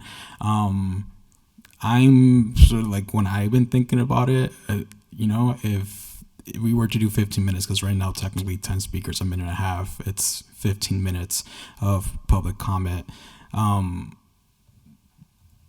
Are we okay with one person, if only one person decides to come in for public comment, to take up those 15 minutes of public comment? Which for me, I've been thinking about it a lot, and I'm like, I think so if they're the only person that's willing to speak during public comment, but I don't know how that would actually look like. Councilor GIVNER, your hand's up.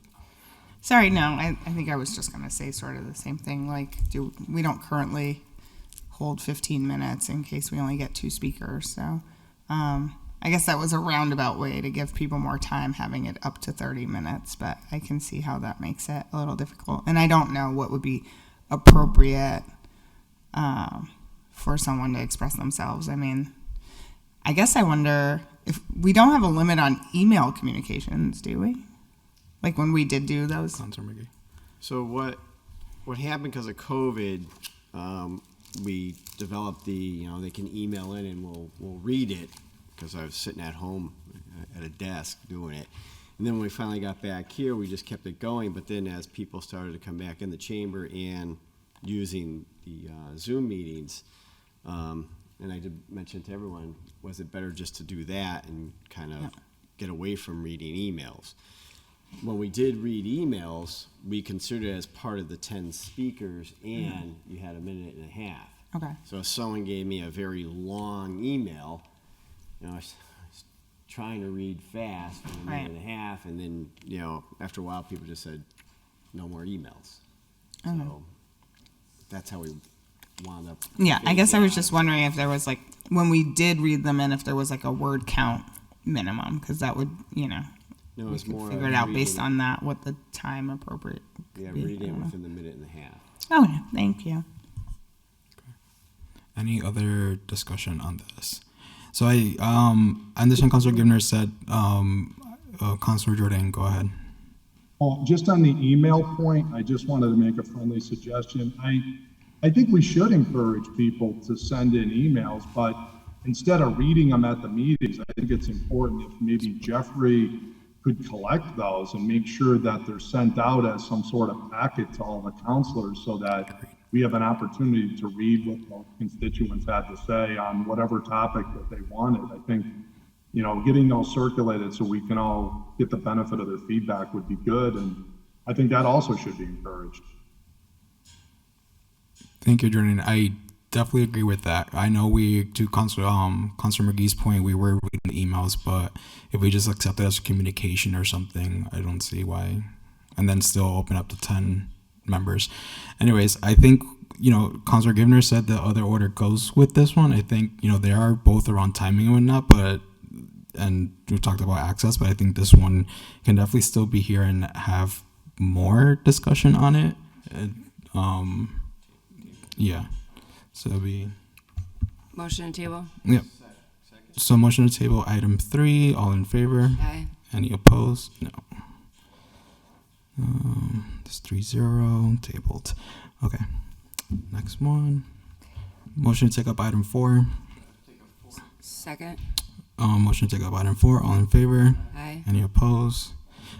So item 4 is a order that was put in by Councilor Israel Rivera. Order that committee chairs limit the amount of public hearings added to an agenda. It is not fair and undemocratic to have the public wait until 10:30 or 11 o'clock so they can be heard. So this is an order that has been taken up a couple times. I have a suggestion. If the committee is down for it, where is it? So the proposed language would be something, it'll be Rule 9Q. So we would add another letter to Section 9, which talks about, let me just make sure I'm saying it right. It talks about committees, because public hearings typically happen just in the committee meetings. And the proposed language that I have on here is 3 sentences, 2 sentences, no, 3. Public hearings should be the first items on the agenda. Committee chairs are required to share email and virtual access details at the opening of each public hearing. And if a public hearing begins after 9 p.m., it must be continued to a future date unless prohibited by law, by Mass General Law or ordinance. How do we feel about that? And I can share it with y'all. That was, if I may. Yeah, go ahead, Councilor Murphy-Rambalati. That was actually the one note that I took while I was prepping for this was just suggesting that public hearings should be included first on the council agenda, or the subcommittee meeting agenda. Because I also recognize that as the chair of DGR, there's a lot of public hearings, and I recognize that there's certain time limits when something has to be taken up by the council. So I don't know if limiting the amount of public hearings necessarily is the answer, but rather making sure that it's the first things that get discussed. If it's not already, I know we try to, but so I do agree with that. And could you say the other? So I just shared it with Jeffrey. I just sent you an email with the proposed language, wondering if you can send it to the committee / other counselors as well. I'll just read it one more time. So it'd be Rule 9Q. Public hearings should be the first item on the agenda. Committee chairs are required to share email and virtual access details at the opening of each public hearing. And if a public hearing begins after 9 p.m., it must be continued to a future date. Question. Go ahead. Was the one that you said must share access or email access, is that like in the scenario that someone realizes there's a public hearing and they want to participate in the public hearing? So the idea is that at the beginning you would say, this is how, if you have something to add to this discussion, this is how you can do that this evening? Correct. Okay. Mm-hmm. Thank you. I just want clarification. How do we feel about that? Councilor Bacon. Thank you, Mr. Chairman. So I agree with the part about putting the public hearings first for access and convenience for the applicants. Relative to the second sentence, sometimes public hearings go longer than one might expect. And I think we might be well served if we include some language in there giving some deference to the applicant. Because I'm just envisioning a situation where, say there's 3 or 4 public hearings, because that can happen just because of the timing of things. If the applicant has been sitting there since 6:30 and it just happens to then hit 9 o'clock, I would think they should be given some deference to whether they want to be heard at that point, rather than us just arbitrarily saying they can't be. No. So thank you for that point, Councilor Bacon. So it wasn't that after 9 p.m. like there will be no public hearing.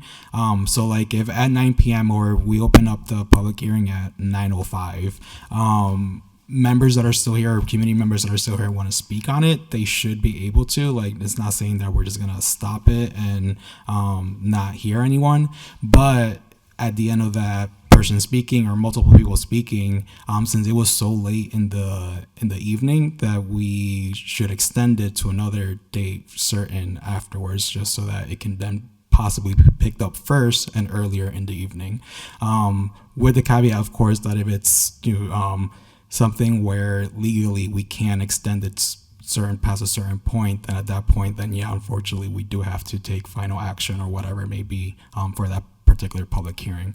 But it would just mean, just exactly that. Like if someone wanted to say something and it was 9:30 when the public hearing was opening up, and they never got the chance to because it's 9:30 and they have to go to bed for whatever, or do other things. But so yeah, it wasn't to say no, like we're not going to take up any public hearing or public comment at that moment. It would just be to like make sure that public hearing extends to at least another date to get as much input as possible. Okay, so it would be taken up. I misunderstood that part. Yeah. Thank you. Yep. Any questions on this? Counselor Jeffrey Anderson Burgos, go ahead.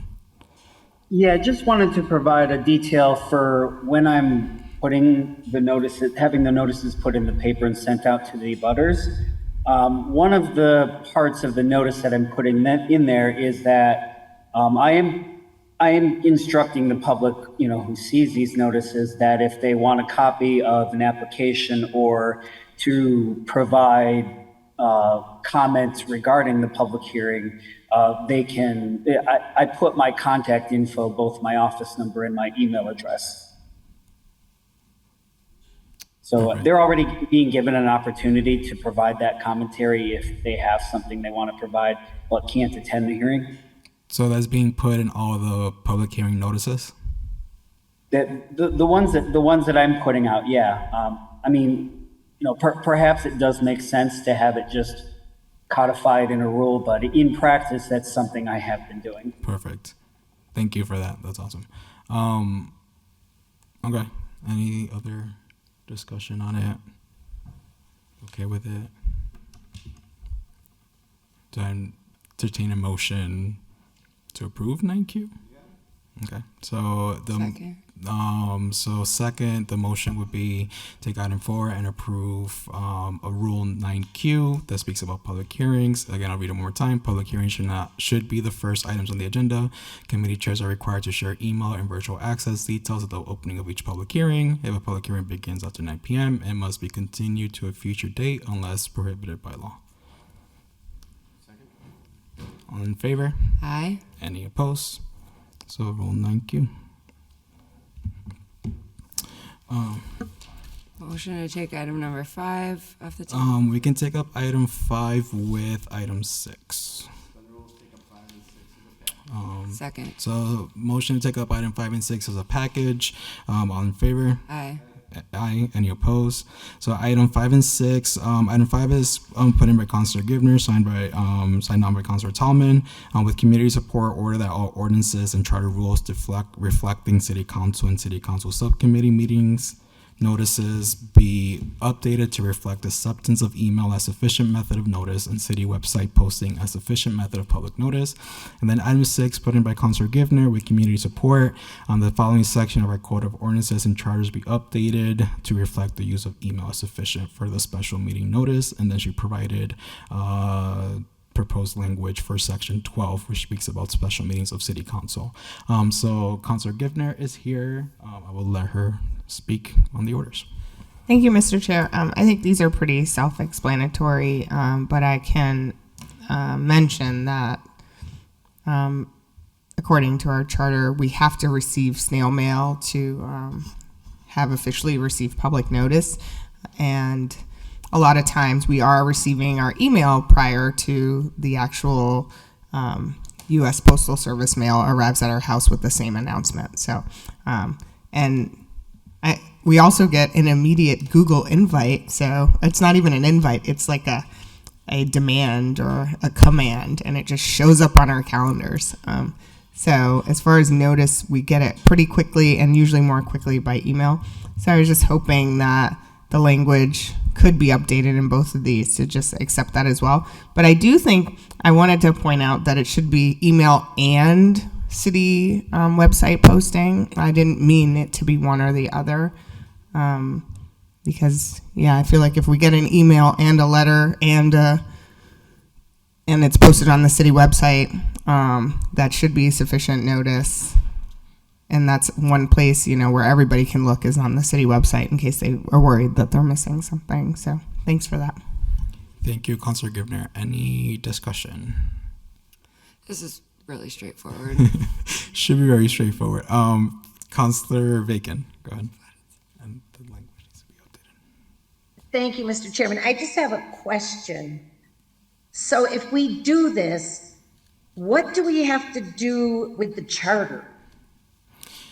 So and I guess Attorney Bissonette is here, but from what I see is section 12 needs to be updated around like the special meetings of the city council. I'm not sure if there's other sections around notification of meetings in general that also should be updated, but I know section 12 in the charter is one of the, because I think this came specifically from the special meeting we had back in September. Right. Yeah, so this is where that's coming from. So that's what this order is discussing. But as far as other meetings, I'm not sure. Yeah, and maybe Attorney Bissonette knows or could let us know. Go Or ahead. you know. Yeah, well, Attorney Bissonette is present if he can chime in.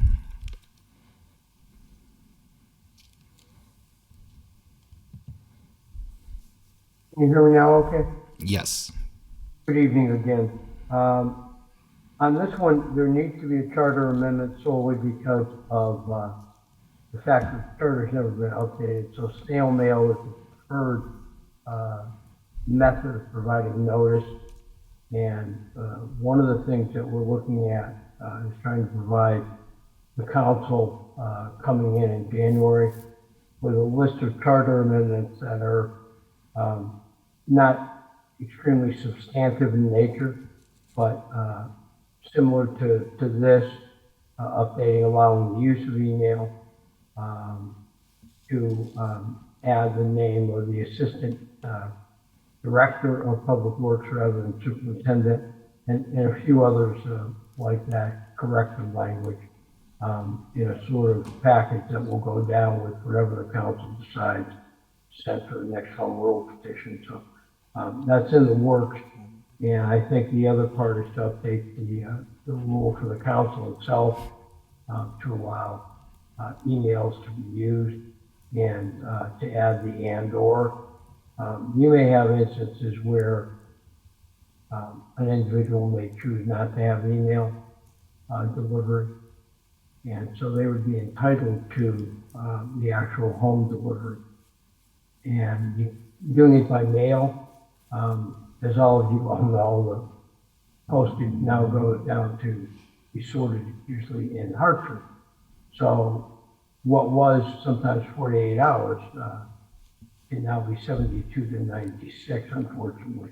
So I think there's some updating needed, and any suggestions that could help with that are certainly welcome.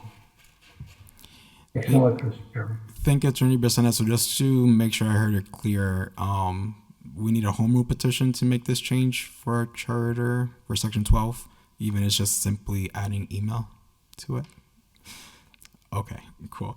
I do know, and I guess just, I don't know if it's a suggestion or you were just asking, I think the thing when I look at these orders talking about like notification and mention stuff like snail mail or like post office and all these sort of things, right now we're the generation of email, but who knows what's coming next. Like email may not be the method of communication going forward in a couple of years, who knows.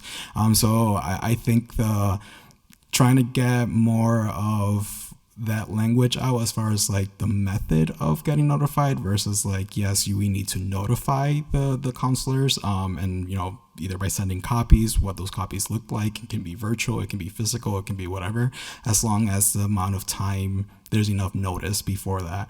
But that's just my thought right now. Counselor Jordan. Yeah, thank you, Mr. Chairman. I don't know if this is maybe perhaps best presented as a question to Mike, but have we looked into, is there any requirement that our notices have to be mailed? Or is it strictly our choice? We can just, of all the different many notices that we do, we could just do them exclusively by email. Because if we put or, then theoretically that means that people could do it just by email, right? I want to just make sure that's a legal option for us. If that's the case, I mean, I don't mind having it as, another way of sending notices. I personally like to get it both myself, because I like to have a printed copy that I write all my notes and different things that I do to prepare for the meetings. Maybe I'm old school because I predate email here too, but that's one of my ways of preparing and looking things over. But I'm just kind of curious if we've taken a look at, like, is that even an option to us to be exclusively email? Thank you. Attorney Bissonnette.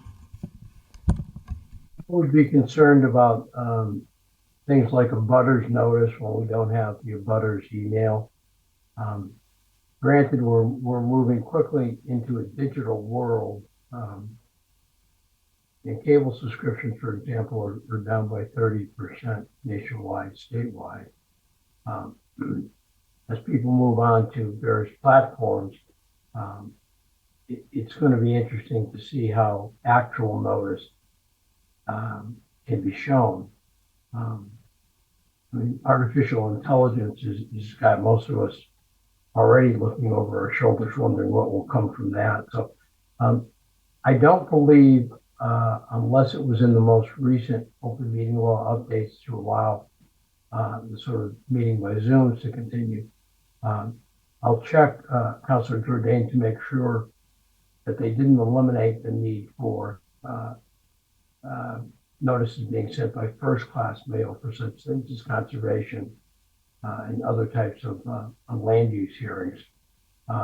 As to your own rules, certainly you can allow each other to be notified however you see fit. That's your internal rule system. However, when dealing with things like special permits, we want to make sure we stay on the side of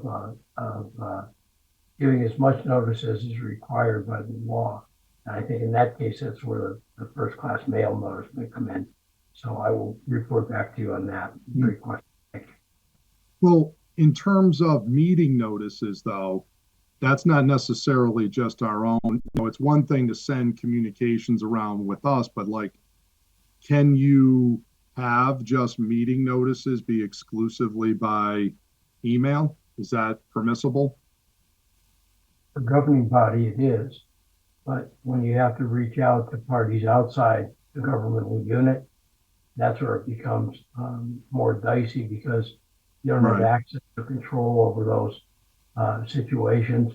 And you may or may not have, first of all, someone's email address. Second of all, they may not be emails or social media. So we're in that transition period. I feel like I got my first cable slider as I try to navigate some of this stuff, but very sympathetic to paper notice myself. Yeah. Thank you for that, Mike.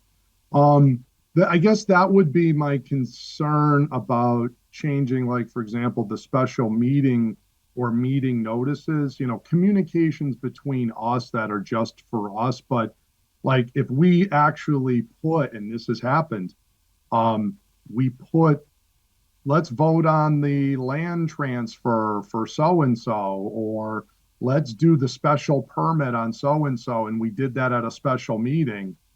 Well, if that was strictly an email notice and not a paper notice, a mailed notice, you would be limited from putting those type of items on the agenda then, theoretically. So we just better be careful. Maybe what we should do is add email, but also say we're going to do email and a regular mail notice for now. I think we'd be safer that way. Otherwise, if we did our meeting notices just email, then we're going to be having to be very careful the items that we put on the agenda. And I'm not sure 10 years from now, if this doesn't get fixed or something, that nuance is going to get picked up by somebody else. So, because these charters, once you put it in there, I mean, you can look, this version we're reading here is from 1965. So these don't get looked at too often, as we can imagine. Thank you, Councilor Jordan. You all set? All set, thank you. Okay. Councilor Bacon. Thank you, Mr. Chairman. The only thing I wanted to put out there was, and I know Councilor McGivern's retiring, but he had always wanted things sent and printed.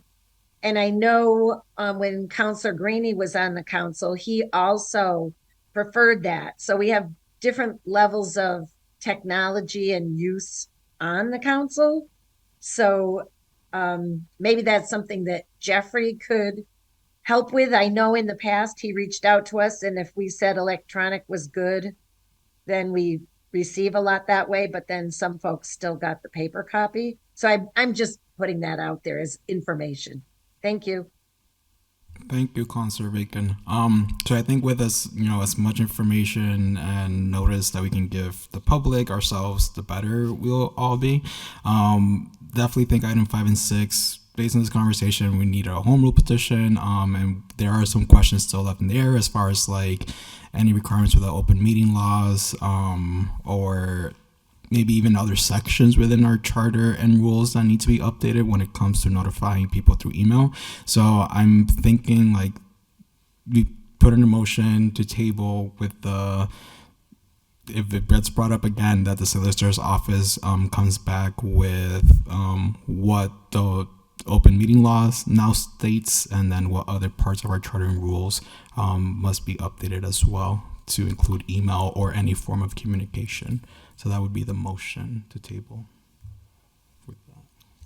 Second. Second? Okay. All in favor? Aye. Aye. Aye. Any opposed? Jeffrey, I see your hands up. Yeah, just had a clarifying question because I run the city website. There's a clause in item 5 that says, "And city website posting a sufficient method of public notice."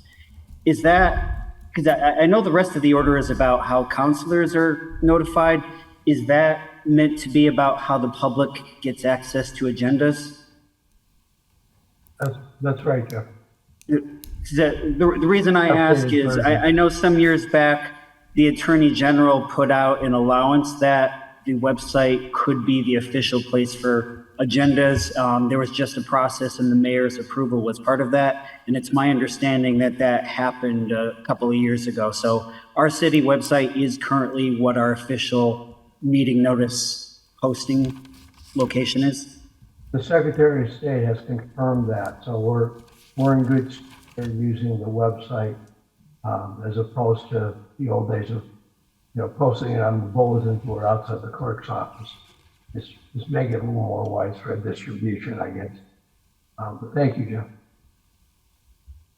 Jeffrey, did that answer your question? Yeah, I was asking the question just as a way of making sure that information was known. Oh. Thank you. So that was item 6. We took up 7 and 8. Motion to take up item 9. Take up item 9. Second. So motion to take up item 9. All in favor? Aye. Any opposed? So item 9 is order by Councilor McGee that the position of Chief Administrative and Financial Officer be created and added to Schedule A. This is more process of information. And I think Mayor Garcia, Josh, I should have taken it earlier. I do apologize. But if there's any updates, as far as like any changes to the financial departments and whatnot that you wanted to provide at this time, this is really why the order is in front of us, because I do know a bulk of the work needs to happen over an ordinance still. Thank you. Yeah, no worries. I think the ordinance was just waiting on some others like job description and so forth. So it's an ordinance, and anything else that you guys need, just let me know. Okay. Is there anything you want to bring it up? Councilor Bacon, go ahead. Thank you, Mr. Chairman. So yes, we do have that in the ordinance, and then there's a little bit of confusion about it because it's also been stated because of the way our charter is written, and it defines certain roles that we would need a charter change in order to do the position. So there's a little bit of confusion still out there relative to that. Do we have Attorney Bissonnette? Can we get a opinion or suggestion as to like to a future meeting? Doesn't have to be right now, as to how we can get this going. Pretty much. I know the other two orders that are in committee right now have to be around the ballot question around getting the treasurer appointed, which is I know also has to be done or worked on sort of together with this order. So I was wondering if you could just provide us an update with this as to what needs to happen going forward, but not today, unless you have all the information right now in front of you. The capital itself is not a charter position. It can be created by ordinance. It can be assigned duties that were previously assigned to other officers under the charter. What needs to be changed in the charter is the position of the treasurer itself as the chief financial officer, and that would become a part of either the treasurer collector's office or some merged form in the finance office. But as it stands right now, you have orders for those positions in ordinance. You also have an order for optional forms of municipal administration under Massachusetts statute, which authorizes cities to enact a finance department even with an elected treasurer. You can do that on your own majority vote. So there's a number of ways to get this thing moving. They all have separate timetables, which I think I've outlined in a memo as to what can happen when, leading right up to when the currently elected treasurer's term expires in January of 2026. So I think the mayor is more tuned in to some of this than I am, and certainly can see that he would like to address it as well. Thank you, Mr. Chairman. Thank you, Attorney Bissonnette. Mayor Garcia, I see your hands up. Mr. Chairman, thanks, Mayor. I think what I'm trying to do is it's both short-term and long-term. In the long-term, right, there's some charter provisions that need further discussion for changes. I think there's an order that has been brought in front of you not too long ago about to what Mayor Bissonnette was just talking about, adopting the law that consolidates financial departments, and the CAFO would have direct oversight authority on guiding that. That's long-term. In the short term, what I'm looking for is a CAFO, which is just an extension of this office that helps guide. It's no different than the powers that I already have now. It's just better facilitation and making informed decisions. I think I explained in previous meetings that this role here of mayor is both, you're the CEO, the CFO, the chief of staff, the CAFO, you're all of it. And also, you have to face, you're both inward and outward, focusing on internal management and day-to-day, and then also being present outward of the office publicly for whatever initiatives or issues that might arise.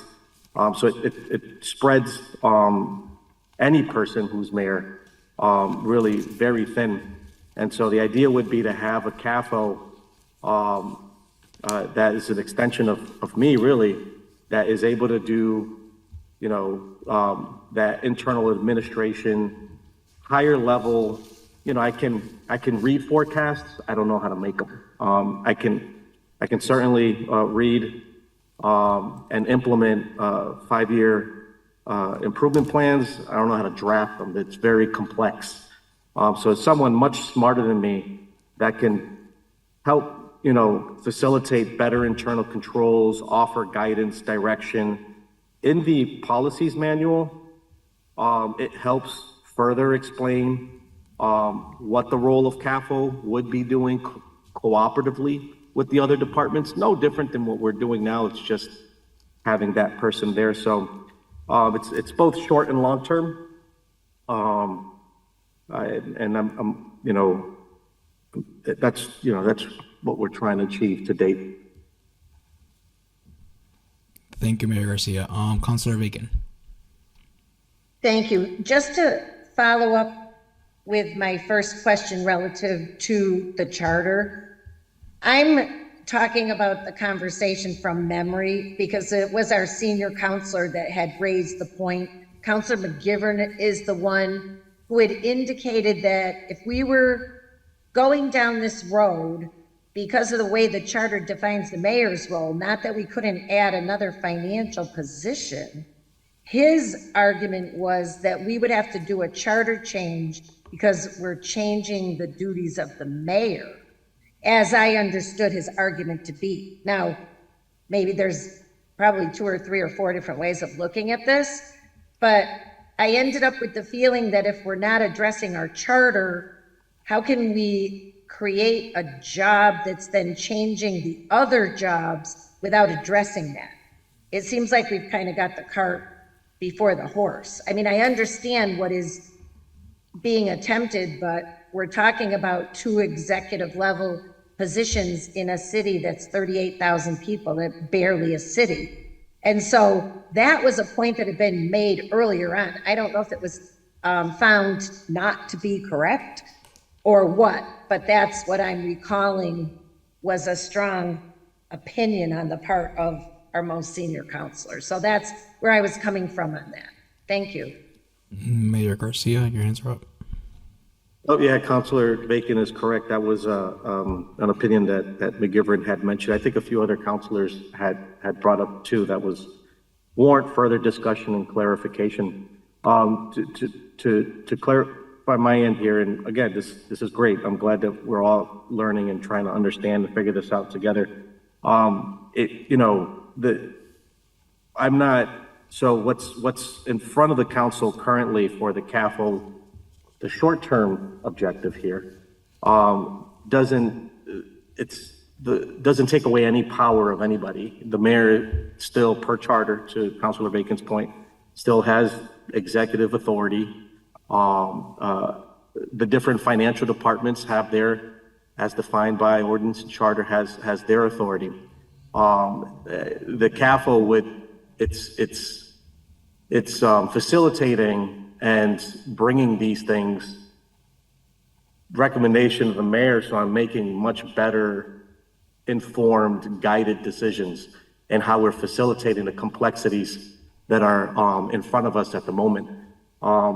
Considering the fact that, yes, to everybody's point, to the Councilor McGivern and everybody, is to have a CAFO come on board to actually have that level of power and authority requires the changes in the charter of what those roles are. What I'm looking for is more than just I can go forward and get a chief of staff. I want someone who knows a lot more than a chief of staff. So it doesn't change anything. It's just having, again, somebody much smarter than me making those recommendations. The power still remains with the mayor, with no different than what we're already doing now. It's just an extension, and having that level of knowledge and expertise at the table on the short term, considering that as practices continue, and changes come in the pipeline, that's when the real structural changes take place in the future. That's the long game here for that continuity, so that no matter who's the mayor, internal controls, there's a stronger, much closely managed or strengthened internal control system that's able to navigate liability, avoid harm to limited resources, and so forth. So, it's great. Let's continue to learn about this, figure this out. As long as the conversations are happening and we can ultimately come out with some sort of conclusion. Thank you, Mayor Garcia, and thank you everyone for the input. Whoever is the next chair of Charter and Rules, I think you have more information to go off of and do what you want to do coming next term. So should we table it? Yes. For the next? Yeah, okay. Yeah, that's pretty much what it is. So Motion to table. Second. So motion to table item 9. All in favor? Aye. Any opposed? No. You want to take up 10, 11, 12 as a package? Correct. So take up items 10, 11, 12. Second. Motion to take up items 10, 11, 12 as a package. All in favor? Aye. Any opposed? No. So item 10 is a legal opinion from KP Law, Mark R. Rake Esquire, regarding City Council voting requirements. Item 11, communication from Councilor Jordan regarding a legal opinion from June 1st, 2021, regarding X Rule 66 that has to do with voting requirements. And then item 12, which is a communication from the city clerk, Brown Number MCGEE, regarding ballot question deadlines. I put these orders on here more as a cleanup if we want to archive them, unless we really want to have further discussion on them. But we did just table 8 orders, so and there's a lot of orders in Charter and Rules, so I'm just trying to organize it, archive it, make it prettier for whoever's Should next. we receive and archive the 3 opinions? Second. So that's a motion for discussion. Councilor Jordan, your hands are up. Yes, yes, I was just going to say I agree with all 3 of you, and I think that's a good course of action. Okay, thank you. So the motion is to archive items 10, 11, and 12. All in favor? Aye. Aye. Any opposed? No, that's 3-0 to archive. Motion to adjourn. Motion to adjourn. All in favor? Aye. Any opposed? No. Okay. Great job. Good night, everyone. Have a